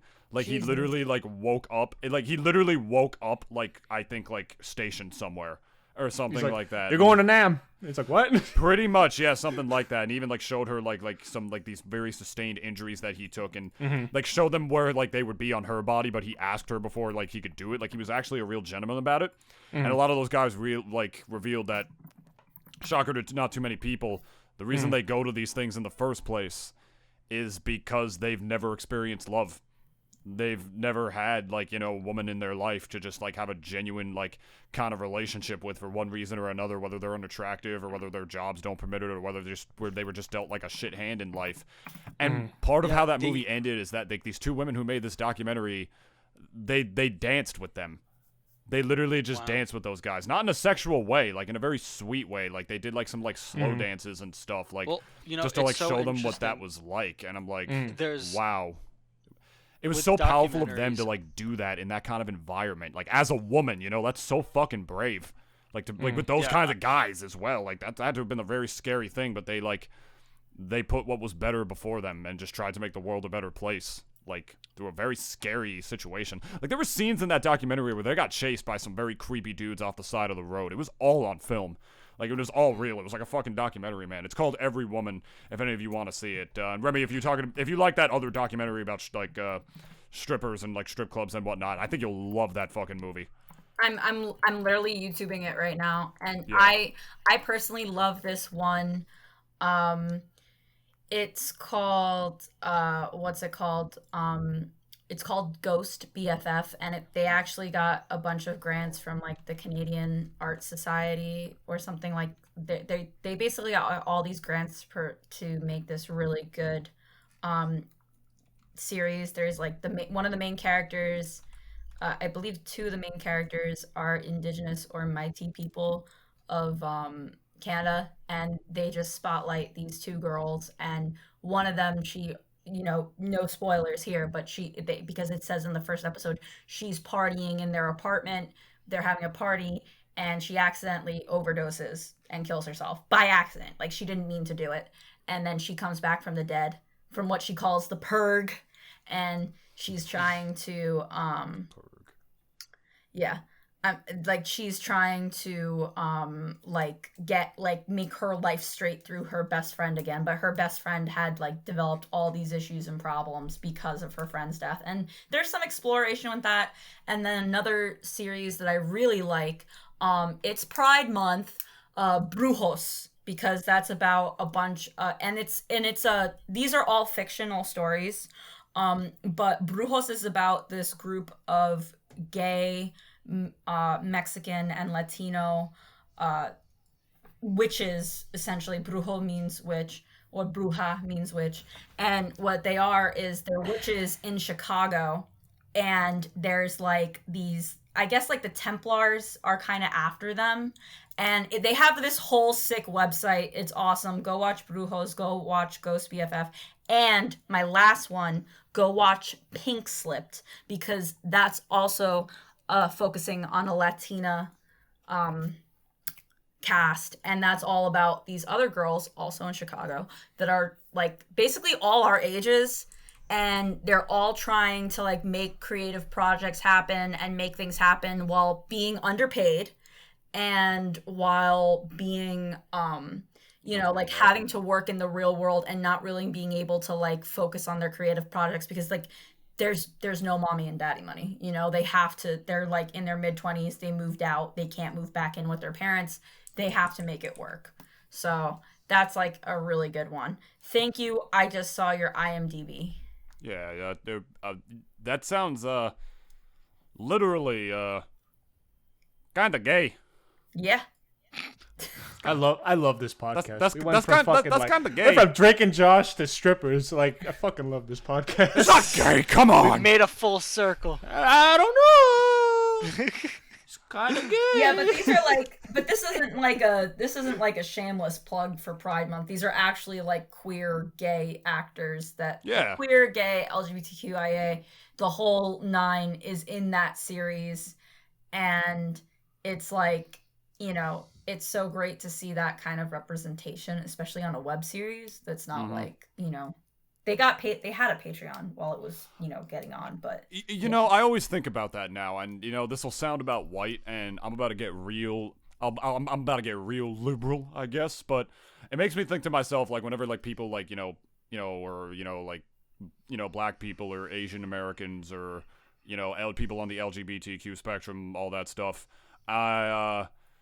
it makes me, when they always ask about like, wanting that representation, it's like that's the kind of stuff where as a teenager, I'm just like, wow, this sounds kind of stupid. I don't get it. I've seen black people on screens before, and it's only when I grew up did I realize that so many of the main characters and pretty much like everything in American media is white, It's like that. I never realized that because that's just not a problem that I ever had to deal with growing up. So like if I was growing up, like people have the same dreams, the same hopes, the same aspirations that I have. They want to do the same things that I have, but they might not have those same opportunities. I would be really frustrated. But I think it's hard for like so many like, white people or like racist white people, I should say, to realize that kind of stuff because they just never had to deal with it. And I think the only way some people can truly understand something truly is to experience it, and they kind of can't, which is very interesting, like it's just something to be mindful about, to really, care for others. I've had the real fortune of seeing New York change within this year. Coming through with my internship, I would, every week I'd see it. And with that, seasonally they change the advertisements and stuff. And I'm on 34th Street. I see in Herald Square, all these different places, and how affirming they are now that it's, Pride Month and all these types of things. But I'm looking at all the advertisements and I'm seeing less, white people, like white males, and it's like, wow, like this is a nice feeling. Like, now I get it. Now I see the importance of that type of representation in advertisements, because I've experienced it my whole life, and I'm used to it. And then I would see all these advertisements and I'm like, oh wow, like now I get it. Now I see that this is like how affirming this is, because there's someone who's like a child who's going to grow up and they're going to see that image of, this beautiful person and be like, wow, I want to be a model too. And I think that that's so beautiful how we're very fortunate to be living in a very progressive area. And it's like, wow, like look at all these great things. And it's like the cities and themselves and media is really trying to represent those types of things. And I'm like sitting here, I'm like, what a wonderful time to be alive to see this paradigm shift. It's really something. Not to mention that whole Dennis, if there are no white well. people on the billboards anymore, who am I gonna identify with? Yeah, it's like the whole thing with why the does industry. You ever think of that? Just hold on. We have that. When will America give the white 2 people years a ago break? and see it? Yeah, I could go back 2 years. White in people It was a fucking joke, Dane. Dane, I was kidding. White people ain't even going anywhere too. Much of the industry, especially if we're talking about really up there, in Hollywood, many of the main stars, the big A-listers. Henry Cavill doesn't have to go anywhere. I love him as he's great. Yeah. Can he just stay somebody showing their horny? Someone's being a little simple. Look, an example. Girls get horny. Oh Lord! Wait, hold on. I'm as straight as an arrow, but Henry Cavill. Hold on. I don't know. Henry Cavill is up there, especially with up there. Jason. Hold on, wait. Dudes with Jason Momoa. Oh, he can stay too. It's what about what Robert I was getting at Pattinson? was that white people aren't really gonna go away, but. Hold up, let me say something. No. Because I love before we go through the entire list of white A-listers. I have a Twilight story after this. And scrolling down to Brad Pitt. Go on, Dennis. White people for the most part aren't gonna go anywhere within that industry. They're always gonna be there. They're always gonna be the big money makers. But the thing is that at least there are also still some stars that aren't white that also are big money makers, like Jackie Chan being one, a lot of other guys who are not white. Morgan Freeman is really up there too. He's a big A-lister and he's not even white at all. The old thing is that at least I'm also really liking the whole more exposure, the emergence for a lot of these. For a lot of these non-white stars, trying to breaking out and coming into their own, into the industry, and which is a great thing. My whole thing is that I just don't want production companies to be pandering that shit to me, because I hate that shit to such a high ass degree that I've watched a lot of stuff that's come out that's been made by Korean Americans and even Koreans. Strictly speaking, it's made here in the States but made by Korean Americans. Minari? Yeah, and seeing that, it was one I did not expect to be even seeing a movie like that in this day and age in this country, because it's just something that it's a very narrow kind of topic for a very specific group of people, Korean Americans and second generation, even first generation Koreans that have moved to the United States. Basically people my family and my you would love the Ajuma show. You have to listen to it's a podcast and it's by these two queer Korean American comedians, and how old are they? They're in their 30s, so they're savage AF. They're They're they talk about their Han all the time, and just that they're. I listen to Peter and Unji all the time. Okay. Like it's a great podcast, but continue. And like going off of like even with Remi, like the people that she just listed, like it's mostly just been a recent thing nowadays that I feel that we've been seeing a lot of these people like non-white people come out and like, basically being creative and like putting it out there. But again, like my whole thing again is that like I just don't want a lot of people to be pandering that shit to me, because I think anyone that is a part of those groups and see that they're being pandered to by a lot of like other entities that like, such as production companies or even corporations and all that shit, like it starts to really make me hate all that as well, because like there's always got to be an angle with these fucking corporate and Hollywood types. Like, there's always got to be some way that they could milk this shit and Remi, it's like the have, meme like, that you shared. Put this like face of like, you like the one with what meme? Norman Osborn. With what? Norman Osborn. Spider-Man. I'm something like is it the I'm something of a blank myself? Oh like yeah, that? I'm something of a blank myself. Yeah. But then, it really is like I'm happy for all this exposure. It's just like I'm really liking that a lot of them are really grassroots too. A lot of these movies, like they don't really have like a crazy budget, but the story that they tell, like it's Remi, genuine. like Yanadi. Yeah, it's really genuine and it's really from the heart, like, which is something that like I really fucking love. But again, like I'm such a pessimist, and I'm sorry for saying it. Like, and I'm loving everything that's coming out, but I have a feeling that down the line, like, somehow, some way, fucking Hollywood or whoever the fuck is basically gonna like corrupt it in a way that like I'm gonna fucking hate. In a way, it is because they made this joke. Peter Kim from the Ajima show makes this joke. He's like, I want, because he's a comedian, he's a writer in Hollywood for shows, he's pitched to ABC and everything, and he's like, Awkwafina can't do it all for us. He's like, she can't just carry all of us. Like, this isn't it. Like, you can't just pick one and then that carries the rest of, and then that person carries the rest of the roles for every single thing. That's not even necessarily dependent on her.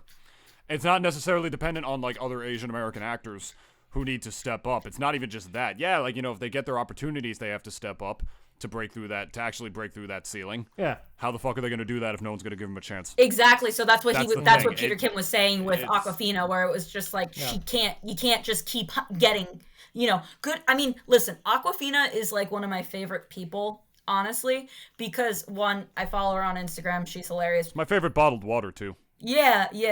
And she it's kind of wild, but her origin story is insane in the sense that, like Dennis said, like it's very grassroots. She's very big on this. There's a whole Vogue article. She has no disrespect to Awkwafina either. Oh, like, yeah, I do love her as well. I love Awkwafina. It's like that joke that David made, as dumb as it was, it actually still got a laugh out of me. So like, I just had to like at least put that. You know what joke you fucking made? Shut the fuck up. So Awkwafina has ADHD, and she went to school, and like she got her college degree. She's Korean American and Chinese American at the same time. And, so she's a halfie. Yeah. And but her mother died. Her Korean mother died when she was like her parents were married and everything, but her mother died at a very young age. And she came into her creativity like very young, and basically she was, I found her like back in the day when I heard her rapping. She has this thing called Yellow Power Ranger, and she has this YouTube video called My Badge, and it's hilarious. Yeah. She also says like, oh, it's like Amy Schumer but funny. Yeah, no, better than Amy Schumer, but that's what I'm saying. It's like Amy Schumer, but actually funny. Yeah. So she goes, my lord, my vagina. Yeah. No, she's like, my vag is the best. Like she's like, and basically she was working at like a vegan bodega. She was working at all these stores, and she said this thing that really resonated with me is that when she got fired from her corporate job because she was just not good at it.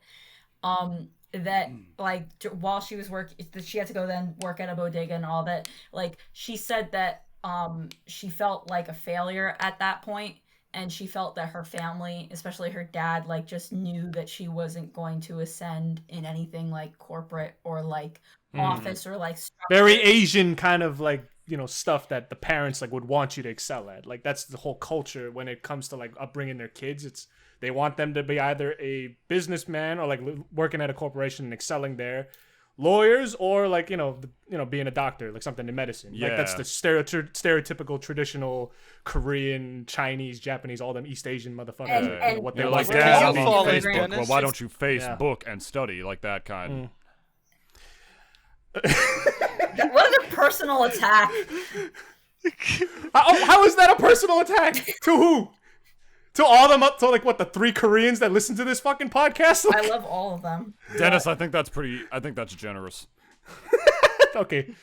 No Koreans listen to this podcast. It's probably more likely that 3 Chinese people, just by population alone. No, Dennis Chung can't carry he can't carry all of you for Korean representation on shitty podcasts. Tweet at Peter Kim, be like, listen to the Double D Experience, and please God, don't. Just tweet it. But the thing is, going back to Aquafina, she was basically just saying, like, it was her background success story. You can listen, she's this other podcast called Death, Sex, and Money, and she talks about her life on that. And it was just like, dude, that is because she got successful in her like around 29, and she hit big fame in her 30s. And I feel this is one of the things I wanted to talk about that kind of ties in with Gigless, is that everybody on Gigless for the most part is a young professional in the age ranges of their early 20s to their late 20s. Just out of college, 30s. And there's such a pressure to succeed, not only to succeed in your field of your profession, in your craft, but also to succeed as a young person who decided to go to an art school or a music school or do anything creative, like we always which doesn't have a lot of money, and it's which such doesn't have a lot of money in it. It is such a burnout.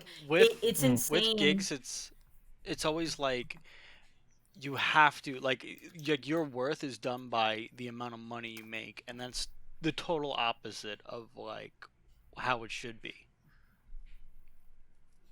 Yeah. Especially in like the creative fields too, because like, there's not a lot of money in it, period. Like it always like it's very much like kind of all based off of, like what you do.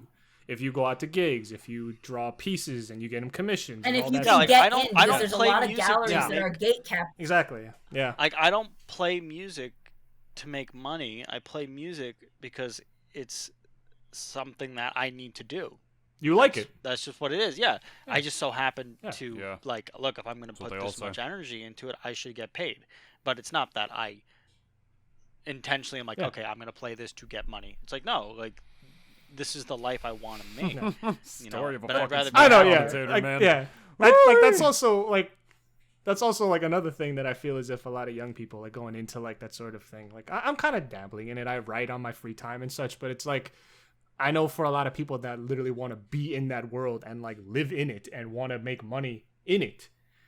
But one thing they also gotta like, because like money's always an issue for everybody, no matter who you are and what you do. Like money's always gonna be an issue. It's the reason why that like commissions and even that fucking blockchain art, whatever the fuck it is, I don't know what it was called, but like people are selling like original memes.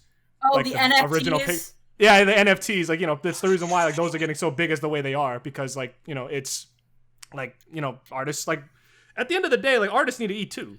Like, like I said, anyone in that creative or anyone being creative, like, they need to eat. But like sometimes people like at the end of the day, it's just like I want room and board and I want food. Like like I need shit to live. Like that's what it is for a lot of them.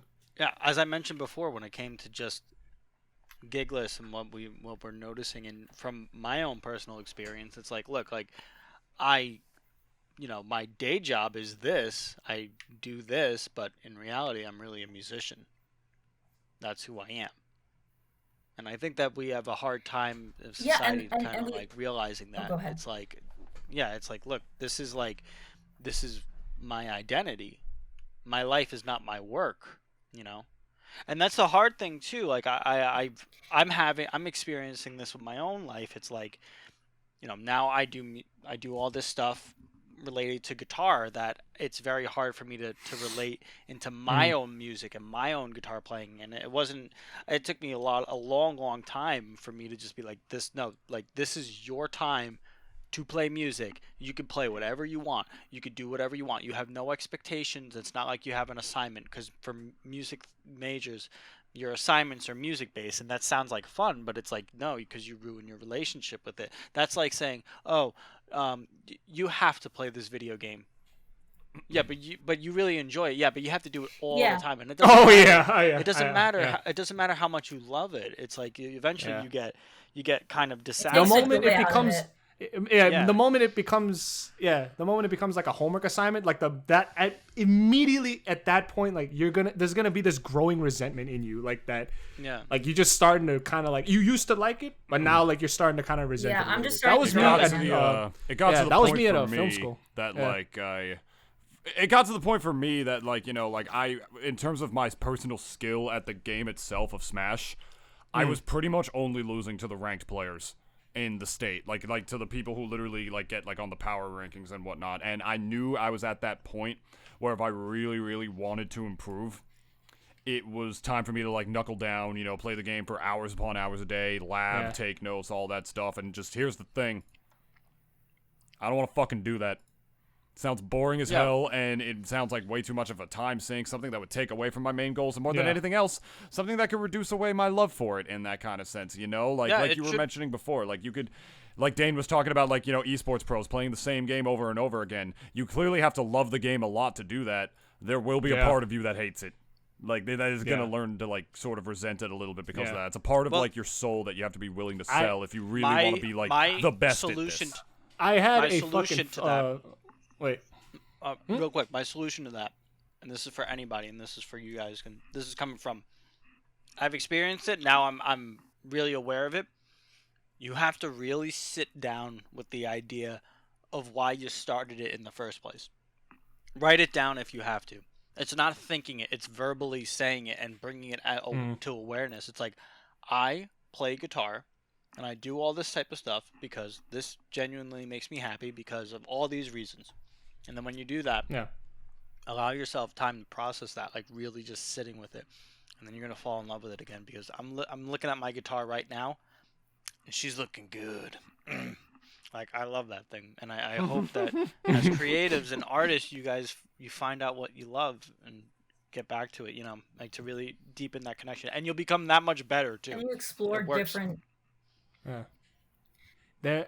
I wanted to tell a story because I was taking film school in my first year at Brooklyn, first semester actually, because after the first semester I decided to basically just go back to Jersey and go to Bergen Community. But, I took one semester and I took 2 film classes. One was about screenwriting and one was just about the history of film. And screenwriting was actually really fucking fun because we did this one thing where we would take sometimes our homework assignments would be to make short scripts, something to your three ideas, right? They gave you three ideas, pick one. Something like that. It was and the last assignment for the semester was that we would have to have completed our short films screenplay, and we're going to act that out in front of everybody. And I had a lot of fun with that, and it was actually really and not to be that guy, class loved me, and but it was the one other class though that kind of torpedoed my love of or my I guess my want of going into the film industry was the one class that I took that was the history of film. And the and one could argue it's well, maybe you didn't want it hard, you didn't want it hard enough. Maybe that's so, but I still love film. I still love it, something real close to me. But it's the more I thought about it, it was because I'm also a pragmatist in that sense. I didn't think I'm financially wise, it's gonna be real shaky if this is something that I'm just gonna go in full all in, and especially if I'm gonna be living in New York, God forbid, I was a real coward during those days, but and I still kind of am, but, it kind of goes both ways, I suppose. But this class, the professor, my God, the way she taught it I did not think there was a more dispassionate way of teaching something as wonderful as film. I did not think it was fucking possible. The way this bitch even talked about it was like she had the same monotone, drab fucking voice. Like, yeah, like she literally sounded as if like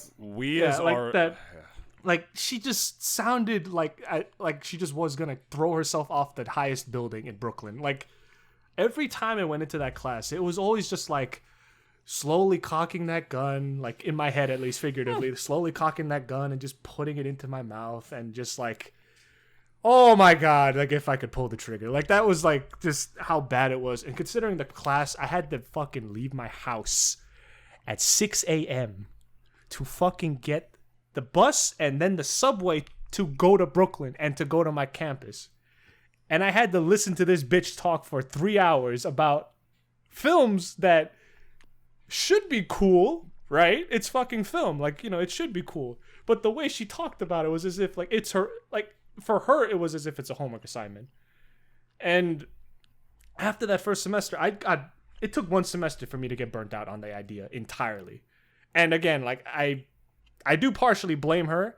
I do know that a lot of it is also on me. I get that. But also like, it's like, if you're a professor teaching this shit, why then the fuck like thing do you have to bring in that like I hate my life and I hate all your lives energy? I will say into that class. I have a story about this. A bad professor can ruin a subject just as much as a good professor can entice it and inspire you for it. It's just the truth, man. That happened to me. We had like one teacher that I was taking a TV class. I thought I wanted to switch to a TV major, and he ran his class like a drill sergeant, scream at us early wake in the morning. Like he would literally push me. He got in my face and pushed me once. I almost swung at him just out of sheer reaction, and I dropped that shit because like I do not fucking want this enough for it to be worth it. And apparently he ran the class that way because he's like, trust me, this is what live TV is like. It's a fucking rough environment, and I have no personal quarrel with any of you. But I'm just saying, like, if this is really, truly what you want, I'm trying to help you, like, in this sense. I have no personal beef with any of you. I never want to, like, yell at any of you like that. You're going to be fucking screaming at people. Like, you're going to be screaming at the cameraman to do this one specific thing, and then you'll be getting beers after you're all done recording. It's just the way the industry is. Dude thought his class was Whiplash. No, dude, it was Whiplash. Straight up, it was Whiplash. I showed up early one day, and he screamed at me for being late. Wow.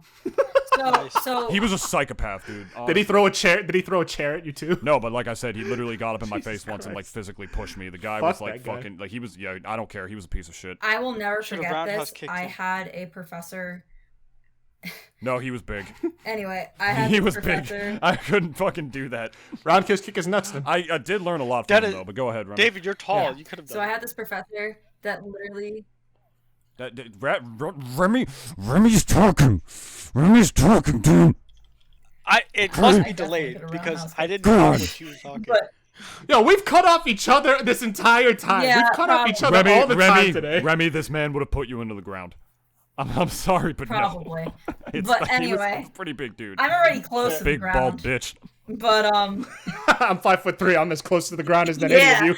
Not like me, dude. You roundhouse me, it's a long way down. Yeah. No, Remi could hit, like headbutt your dick. She could headbutt your dick if she wanted to. I could just, front snap cat. But anyway, so what's it called? So I had this professor, and this is another thing about art school, and we were talking about, white representation in media and white culture and all that stuff in media, specifically in the arts, right?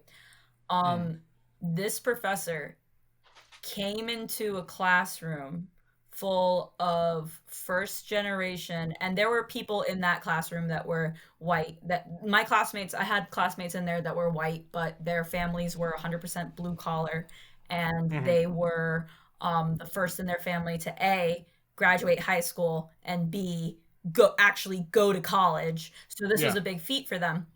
And then I also had people in that class that were also people of color, and then I also had people who, just a good mix of students, right? And but all of us, for the most part, were not including me because my parents went to school, but they were the first people in their families to go to college and be graduating from college, and they were the first people in their families to be pursuing a creative career. I am like one of the first people. In my immediate family, I am the first person to be I pursued a creative major and creative career. And this professor came in, and this was a woman, came in at 8:30 in the morning to a classroom full of that type of student and was just in this bitchy attitude, everything, and basically yelled at us to basically go home and tell our parents that we will not be finding a job for the next 8 months with graphic design, specifically with graphic design. And I said, you want to go home, tell my mother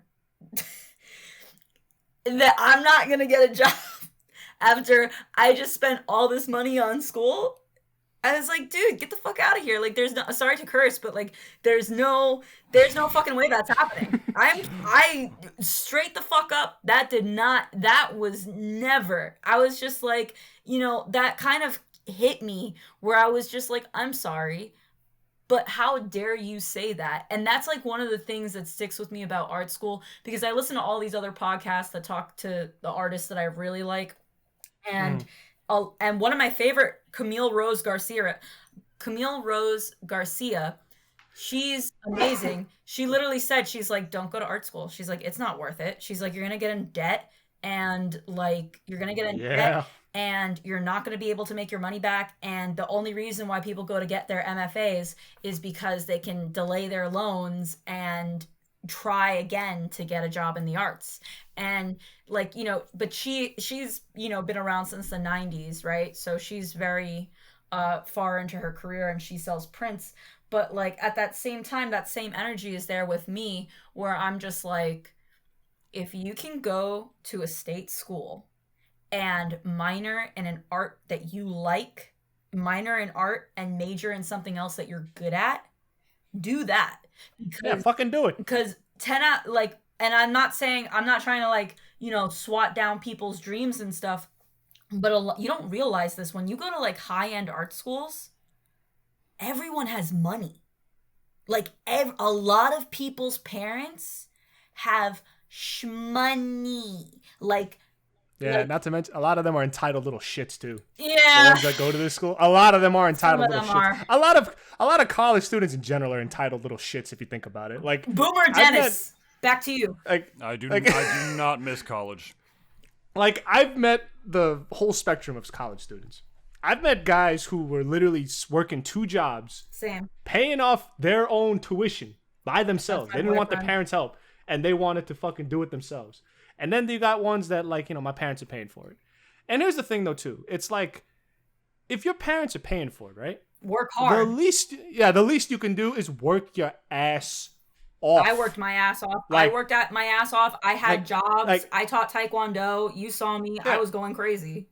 Yeah, like, no one is saying that you can't have fun, though. But, don't fucking pretend as if it's just a free ride like a fucking idiot.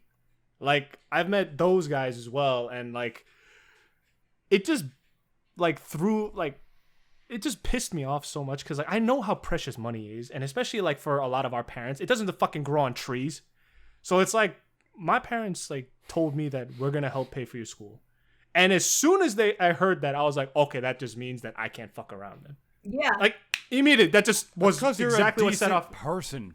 I know, but, like, a lot of people, like, when you see college, like, because there's always, like, we've all met those people. We've all met those fucking douchebag motherfuckers who, like, basically are like, yeah, my parents are paying for it. Or it's like their 5th year at fucking Bergen. And it's like, it's not even that they're struggling. It's just like, actually, no, they are struggling. But it's also just like, like, for some reason, like, they just keep going and keep going. And they don't really have, like, a goal in mind. Like, there's also those as well, like, aimless people, in college. Yeah. Like, I have especially when they dorm, I hate that. But here's the thing, that are like that. But here's the thing, though, too. It's like, I'm not saying, like, you can't be, like, everyone in college is a bit aimless, but a lot of people do find their direction, and that's what they stick to, and that's what they fucking go and graduate in. I know that those people exist, but I'm just talking about the people who are eternally aimless. It's like every semester you meet this fuck, it's always the same thing. He doesn't know what the fuck he wants to do, and it's just like, and then you're also wondering, why am I talking to you? Like, what the fuck? Like, because he's in your what, art get your class. life I would, to anyone School taking wherever, advantage of you. or fucking wherever. Yeah. like my college experience, like, and this is for arts. I feel like that, for the most part, I feel acting. I can vouch for what you're. I can fucking vouch for what you're about to say. I remember the last day you walked out of Bergen, Dane. Oh yeah, I gave the middle fingers out. You, David stopped me from pissing on the building, and then I still had to take classes at BCC. Fuck them. But you know. Yeah, that's exactly it. Yeah, so like with a lot of really really phenomenal, and this is like this is a double-edged sword, but with a lot of really really fantastic artists in general, and that term fits in every category. With any artist, sometimes they did not have the formal training. However, they did not get lucky at all. They busted, and they fucking so many failures, and we saw the success. You know, from my own, I was explaining it to one of my colleagues at my site that when I was in I started music late. I started at 16, and I did everything I possibly could before getting into college, because I didn't know how rigorous college was for an art student, and we've heard it before where it's like, oh, you're going to drop out. And I studied everything I could get my hands on. And I do not exaggerate when I say that about 80 to about 90% of the stuff that I know when it comes to music theory, right, or just playing guitar or all that kind of stuff, I learned on my own before even getting into the school, and it lasted all the way through college. Where I'm getting at is that it's if you put in that effort to do that, you could build your own resume, you can make those types of connections, you can do all those types of things, because college does not guarantee that. In fact, I can't really think of too many colleges that really give those. Doesn't guarantee shit. Yeah, like even on your on-site type stuff, like your internship doesn't mean shit.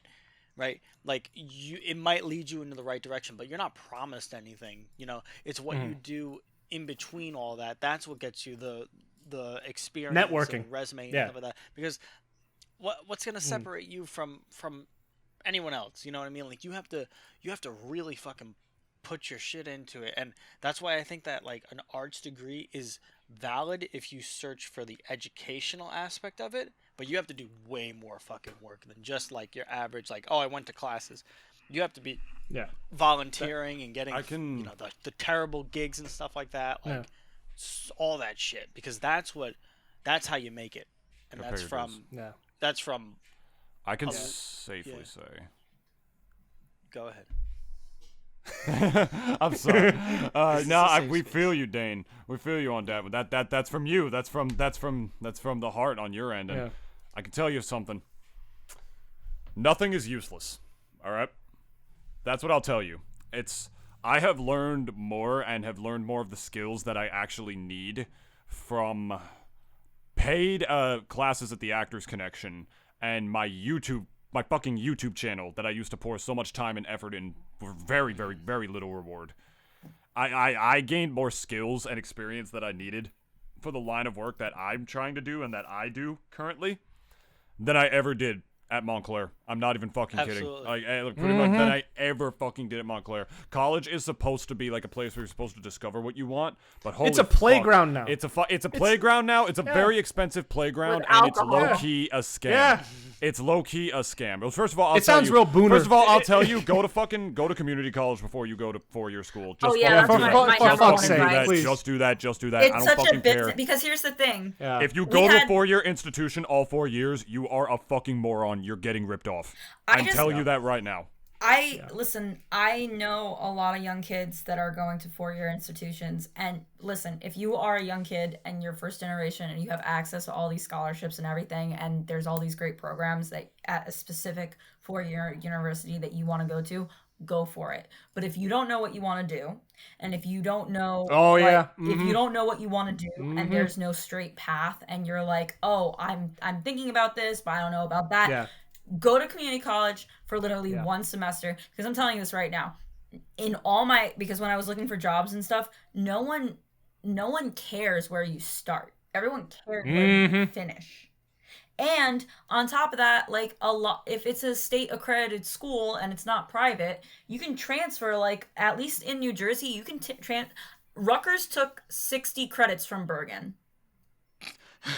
That was a very generous thing for already, Rutgers. Yeah, out of the 120 credits, but they still are you screwed. Yeah, but they still are you screwed me in the because the art school. And not to mention, like, you know, no degree, like, degrees for a lot of, like, jobs, like, especially for any recruiters, like, they couldn't care less about where the fuck you either graduated from or what you graduated with a lot of times. GPA even means less to them than even the fucking degree. And it's like, you know, and like some people love to like go and tout that, like, oh yeah, I got a 3.9 GPA. It's like, still not a 4, so who gives a shit? Like, you know, that's how like a lot of these like recruiters are. But at the same time, it's like what a lot of jobs. Whether I just say Dean's List. I don't say I say Dean's List. I don't say anything else. Like whether or not you're going to be going to something corporate or even something creative, whatever. Like what they usually look for, these people who are looking for, like, you know, people to fill these positions, are hard experience. They couldn't care dick about what your fucking degree is a lot of times. Yeah. Because it doesn't guarantee shit in the end anyways. It all depends on whether or not you've done internships, whether or not you've, like, you know, gone and done the thing that they're looking for you to do. Because a lot of times these jobs don't want to train your ass, which is also something to talk about with, like, the job market itself in general. Sure. But it's like, you know, if that's how it is, going into it, it's like they couldn't care, again, dick about your degree. They care about how well you can do this job without us telling you what to do. Speaking about jobs, and I know it's it is a shitty. Sorry, go ahead. I know it's a shitty thing, but it's like that's how it is nowadays. Like no matter where you're trying to go and work, whether it be in something in business, finance, or whatever the fuck else, like, you know, it's like that's what they're looking for. They're looking for people that like have done this before and not get paid for it. Yeah. And I just want to say that Life as a Truck Stop Stripper is the movie that I saw on YouTube. That was the documentary about these two girls with the strip club. Yeah, that was a great documentary. It really was. It definitely changed my purview on a lot of shit as a young like white cis college student, young white cis straight college student. Watching that movie definitely opened my mind to a lot of things that, you know, I should be aware of. But to continue on Dennis's point, never, ever, ever let anybody tell you that community college is for a certain sect of intelligence. It's not. Oh, hell yeah, no. People there Dude, all the people that teach at Bergen or in the North Jersey or lower Hudson Valley area literally teach at NYU, teach at all the state schools. They're all adjuncts, like, everywhere. There's no more tenured positions. It is just the same education for less money. Do not let anybody tell you you need to go to a 4-year institution for all 4 years to get a quality education. It is a crock of shit. I was way happier at Bergen than I ever fucking was. Yeah, I was happier at Bergen than I was too. I was too low-key. I had more friends. I had more friends. I got laid more. It was just got laid more. Where at Ender Hall? Like, where did you go? Like, well, not in the actual fucking facility. You troglodyte. There's a million bathrooms. Did you fucking Pitkin? Did you fucking Pitkin? Oh god, you imagine like fucking a girl in one of the Bergen bathrooms? They don't have windows. People did that. I walked in on shit. Like, I'm telling you. Disgusting. Yeah. Disgusting. And it's about as disgusting. It's about as disgusting as any Ivy League too. It's the same shit you'll find anywhere else. First day of spring semester, I went into the stall to take a piss, and I saw somebody right next to me masturbating on their phone. And that was the first day of spring semester. I'm like, I want to go home. I fucking hate this place.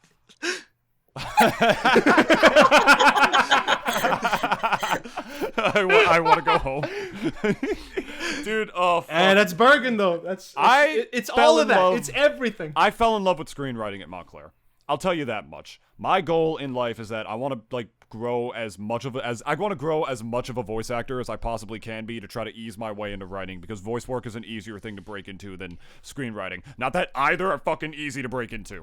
Yeah. But like I learned more about that shit from the online classes I took, which saved my mental health throughout, you know, this throughout the quarantine. I mean, you guys were talking about Giggles, and like, you know, really makes you think about how, you know, COVID and the pandemic has affected people in different ways. It's affected other people in ways beyond your imagination, man. Like for me, I literally lost my girl, my job, and any prospect that I had to take classes to better myself, all in the fell swoop of the pandemic. I got dumped right before it by a woman who I very much believed was my soulmate. And on top of that, you know, like I landed a job which was taken away from me immediately because of the pandemic, and it's like they don't tell you, like, life isn't supposed to stop after stuff like that happens, right?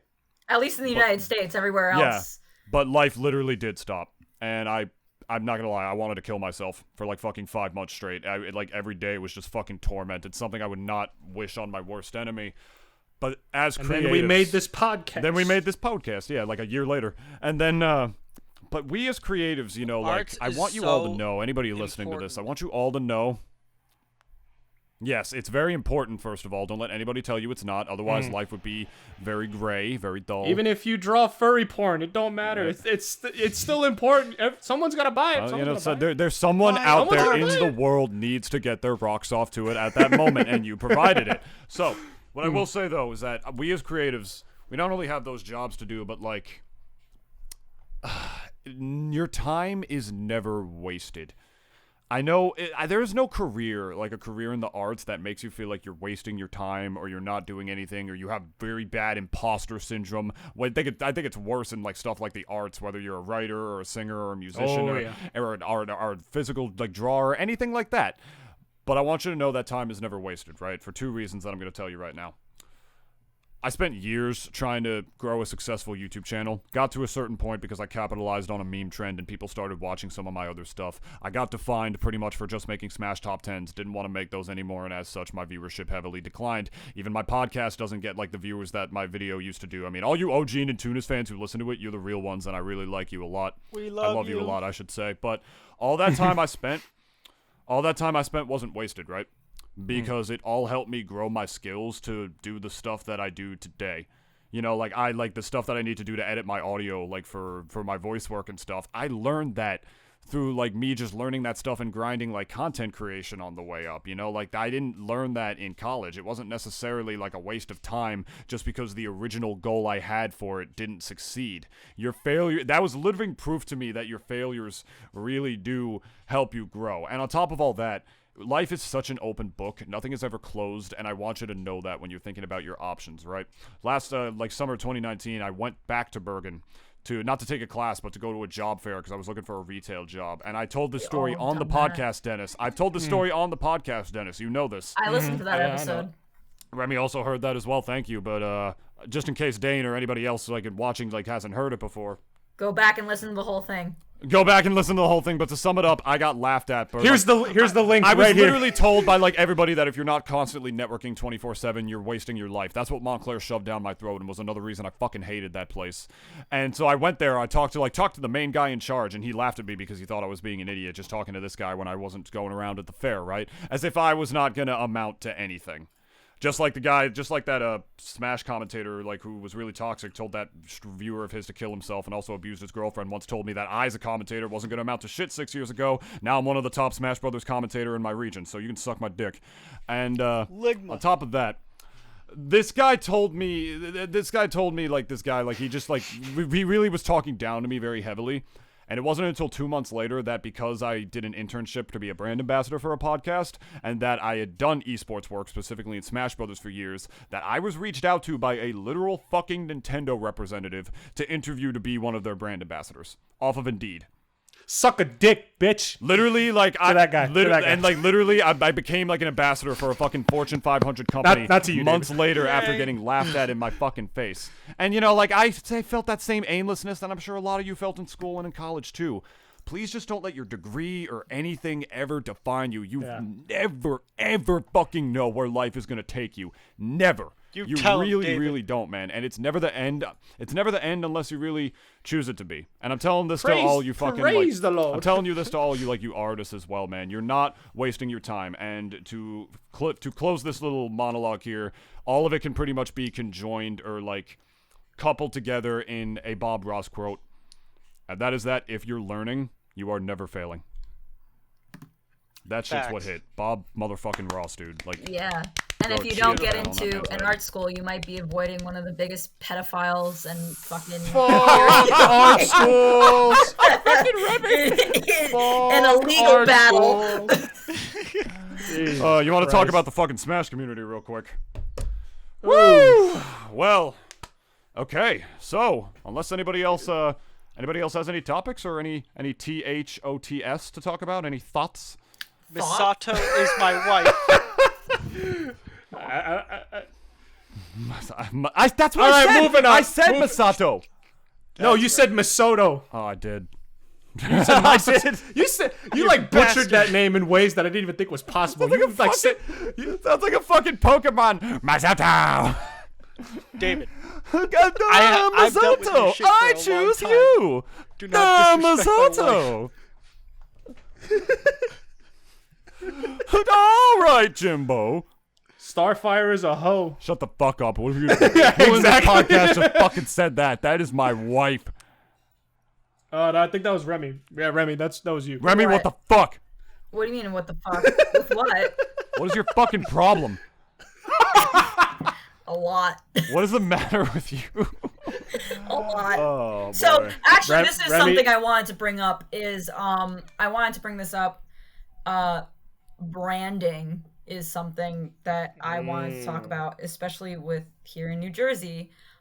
Weed is now legal, and I bought some CBD gummies the other day from Vitamin Shop, and the box was so You could buy those before. I know, but the box was just so well done. Well, no, because with the CBD was legal, but now there's like all these other things because remember, there's CBD and then there's CBD that has Was there THC in it? No, there was nothing in it. But the thing is that these CBD companies are putting so much money into branding and stuff, and a lot of it, like, it just didn't. I don't know. I think that's like the next thing, at least. With, I could go off. I think that's the next big thing with like design, at least, and designers, at least within the New Jersey community, is that we're gonna be dealing with a lot of like the CBD and cannabis industry. I think that's the next big thing. Bro, CBD is literally the new bacon. Yeah, it is, but it doesn't mean that it's good. Now. That doesn't mean exactly. that everything is Listen. good. They put fucking burst. CBD. There is CBD coffee now. Yeah. Do you realize how much of an oxymoron that is? I know. You're putting a downer in your upper. Yeah. Why would you fucking drink that? I don't drink that. It's not gonna help. Like, that's not doing anything, but it has CBD in it. Guys, CBD, and all those dumbass magazines, which, by the way, I will say right now, the marijuana industry, the blooming one, that now that it's legal, the most racist industry in this entire country. Thank you. Oh, yeah, there's a lot of... The most racist industry in this entire fucking country. That's a whole all these other fucking podcast. top people who are like starting these weed farms and shit, all these successful ones. Weed, the new millennial thing. Everybody likes weed now. Oh, I grow this one. It's called Farmer's Butthole. I took the dirt from the back of my uncle's farm and infused it in with the CBD in such a way, like all that pretentious shit. Meanwhile, you got black people still in pretty much every other fucking state in the country who are getting arrested for a fucking ounce of that shit. None of those people who are like starting like all these successful big marijuana companies, check it out. None of them are black. None of them are black. Yeah. It's all ran by white dudes. All of a sudden, marijuana is cool, and white people have a fucking industry for it now. Fuck the marijuana industry, dude. The hypocrisy is just doubled. Actually, I was just saying since this thing got legalized. But yeah, this is all accurate. This is for the most part for people that are listening in this area. It's pretty accurate. That literally fuck the marijuana industry. That shit is so racist. I mean. The thing is that there's problems with the racism, but then there's problems at the federal level, and then there's problems with the tax. There's just so many issues within it, like how until it becomes like federally, like it's just gonna remain a shit show. Everyone thought that as soon as this shit got legalized, that would be it. Dennis. Yeah, it's not. Bo Judd. Old Bo gotta like go and like fix that up a bit more, cause like at least for me, I thought like. The issue would be that weed would probably kill him. Who? It would probably put him to sleep like permanently, just because of his pre-existing conditions. But anyway, so he looks as if he's on Adderall every day. Probably like Bo Judd. Bo Judd, yeah, like he literally looks as if he's like his handlers give him Adderall right before every fucking speech because like he is so like. The shit that he said, you know what he said? Like when he like said, I'm gonna go overseas and like talk to my allies, like Europe and shit. He's gonna do like a diplomatic tour of like Europe. Right. He's like, we're gonna make sure we're tight. The fuck did you just say? Let's go, Bojack. No, I like that. That's hype. I like that shit. No, but it's like it's so goofy when like some old ass white dude like him like fucking says it. Is what I mean. Like it's like you know that he's on some shit. Like when he's talking out in public. When he's not in public, he's probably smoking weed. But like probably when he's out in public, he's probably on Adderall. So what I just want to go back to with the thing real quick is that branding has such an influence to make our decisions for us in every store that you go to. Like it's kind of like lined up that it like, you know, when you check out of a CVS, that's why there's like a little million travel sized items there. But there's so much that goes into it, and I think that design is just going to further that. And I think that like if you're Gigless right now, right, as a graphic designer, there are so many opportunities coming your way in terms of like that industry, at least in this specific state. But at the same time, like I also believe in, you know, you have to believe in the product and what you're putting out there, because what I bought yesterday, like I might as well just saved my money and bought candy and bought like Starburst, because nothing. It's just does not taste like anything. There's no effects to it. It's just like, but that's how good branding is, you know? And yeah. And I know that was like very left field and we didn't swerve into it, but I don't know. That's just another thing that's made well Remi. with creatives. Remi, we literally talked from A to Z about a ton of shit. Like there is no coherence. There is no coherency in this fucking podcast. And there never will we be. talked about Drake Bell. branding is that like we literally Yeah. Yeah, that felt like a year ago already. Me and Dennis have just enough structure on our podcast to support our distinct lack of structure. That is literally our motto here at the Double D Experience. And yeah, and it's something that we try to brand ourselves on as well. You know, you just got to be careful not to brand yourself on something you're not going to want to do forever, but it's too hard to look at that site in the future. And it's really hard for content creators online, because for me, I became the Smash Brothers top 10 guy. Didn't want to be that anymore. Oh, guess what? Kiss your fucking viewership goodbye. Mwah. I think It's one just of how the it worst works. things that they did to artists, David, was to call them content creators, because content creators are completely different I think than influencers artists. is worse. Influencers, content, those are content creators, influencers, and artists are just completely three different things. Yes, they could all do creative things, but it's just so many. It's a different craft. Content is advertising. It's a capitalistic term, Yeah. is what it is. Like you make content for us, but you're like not you're a creative, but you pump out content for us. That's what it is. It's like it machines it, you know, capitalizes it, you know, like. Yeah. So yeah, I think we've been going for about almost 2.5 hours now. Dane texted me. We're gonna have to mute a bunch of stuff. No, not even. Don't worry. Oh, Don't you worry. Dane texted me in private. He's like, I'm getting sleepy. It's true. I had to out him. I'm sorry, Dane. I had. You know I had. You had to out him. Wow, So- David, you are the worst. Yo, if you were in Nuremberg, you probably would like crack immediately. It's like, yes, I killed all the Jews. That was me. I'm down. I did it. I'm down. If No, this he is did it. already our longest episode ever, I'm down to keep going, but people got places to be. All right, and I was stuck in a car for 2 hours before I this showed thing ain't up gonna here. tug itself. I was about to say, I actually have a bulging disc in my back. I had it beforehand, and I drove to Brooklyn to like represent Rise at a food bazaar, and then back down again the next day, and then all the way to my friend's house in Princeton Lakes. I spent too much time in the car the other day. You know and what? I mucked up my back. But I mean, I'm good happy now. I'm that already things are getting better opening now, up because of speaking the pandemic, but I would not mind it going back again if it meant that I have an easier commute. I'm just saying. Oh, you would regret that like immediately. Be careful what you wish for, please, Dane. Don't do this to us. Don't piss off any like. I take that back. I remember seeing some commercial like talking about like the next 2 pandemics. I'm like, bitch, we're getting through this one right now. All right, shut up. I even thought it in my head. Like I selfishly, like I know it's terrible, but like I selfishly thought, like, man, I wish more people. I need pussy.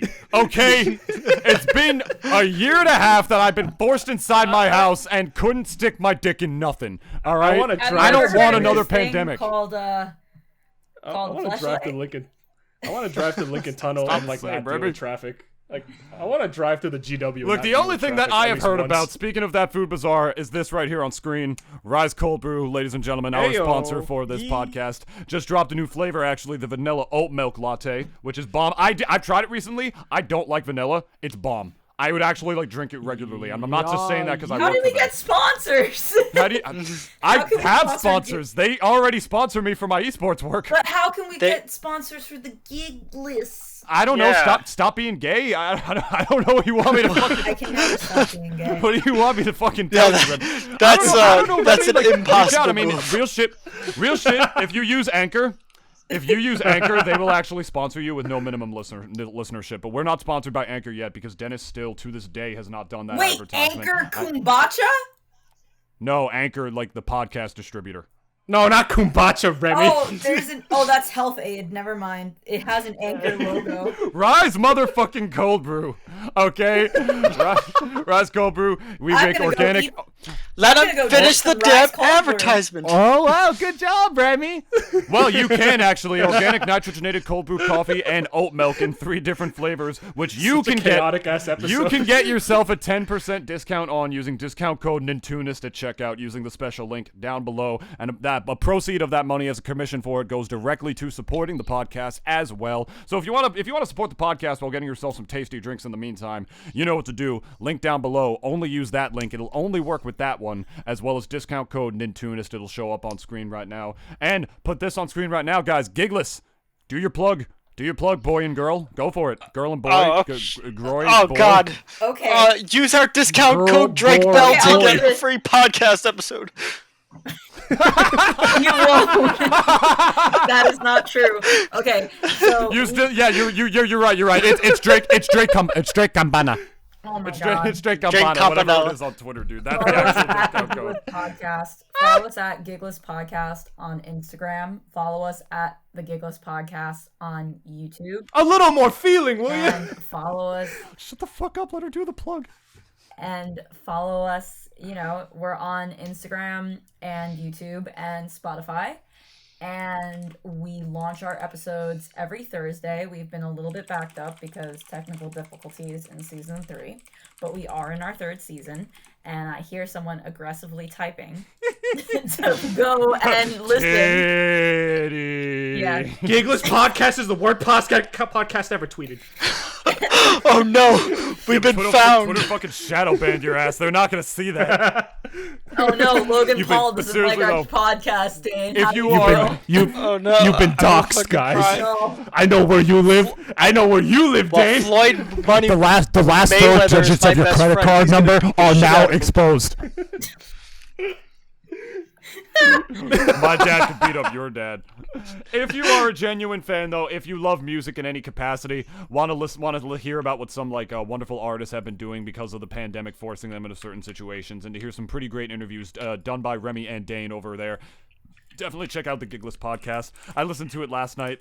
Very interesting stuff with I fucking indigestion. Very interesting stuff with some pretty great insight as well into that world. I'm just an amateur singer myself, did a lot of that in college and high school, but music is, I think, the reason that I was so much happier at Bergen, because I was in the choir. So it's important to have art like a podcast to show how people keep that flame alive while the world tried to make it die out. So can I sing the goodbye song? We go all vaxxed up on a Wednesday. Yes, well, that would be such a great way to end. Oh, by the way, follow us at Double D Pod on Twitter and at the Double D Experience 21 on Instagram. Not on Facebook because Facebook caused an insurrection, so me and Dennis don't use it. And did it really? Yeah. I thought that was Pauler. They got zucked. Pauler. And if you can, Jesus Christ, if you can, leave us a good review on Apple Podcast and follow the podcast on Spotify, as well as subscribe to our YouTube at youtube.com/Nintoonist, all that good stuff. If you like the podcast, tell your friends. I think this was one of our best episodes yet. This was too much fun. YouTube fuckers need to come back at some point. You two fuckers need to come back to the show at some point, because you made it the actual prime degeneracy hour that me and Dennis aspire it to be. This is perhaps the most chaotic ass episode I've ever fucking did. And we've had some fucking chaotic episodes. No, but this one ran the longest. We literally went through like whole range of topics that almost had nothing to do with each other practically. Hell yeah, that's what we do here. And I love it. Yeah.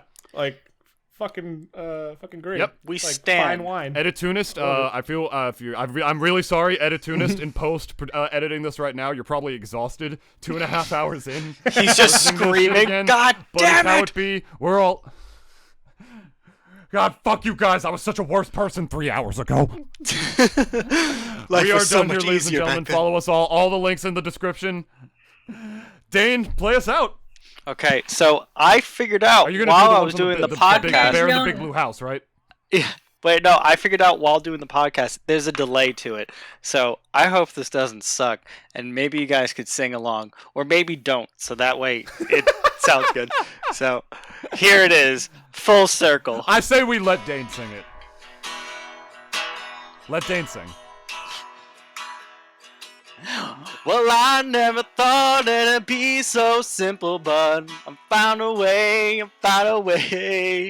I always thought that it'd be too crazy, but I found a way, If you open up your mind and get an illegal fine, it's gonna take some time to realize. But if you look inside, I'm sure you'll find. Over your shoulder, Wait, you're you not know 18? that I told you that I'll always be picking you up when you're down. So please be 18 or older, because I'm Drake Bell. You're not invited to I the have wedding. I have a DUI. Clap it up for him, ladies and a gentlemen. DUI. That is the musical stylings of one Dane Wagner. You can go and follow him at all the descriptions down below. Remi as well for the Giggles Podcast. We're done here, boys and girls. We fucking did it. We We did And it. with that being said, Dennis, you know what to say. Actually, I don't trust you. I'm gonna say it. Lights off. Fuck you. No, fuck you. I'm gonna Fuck say it. you.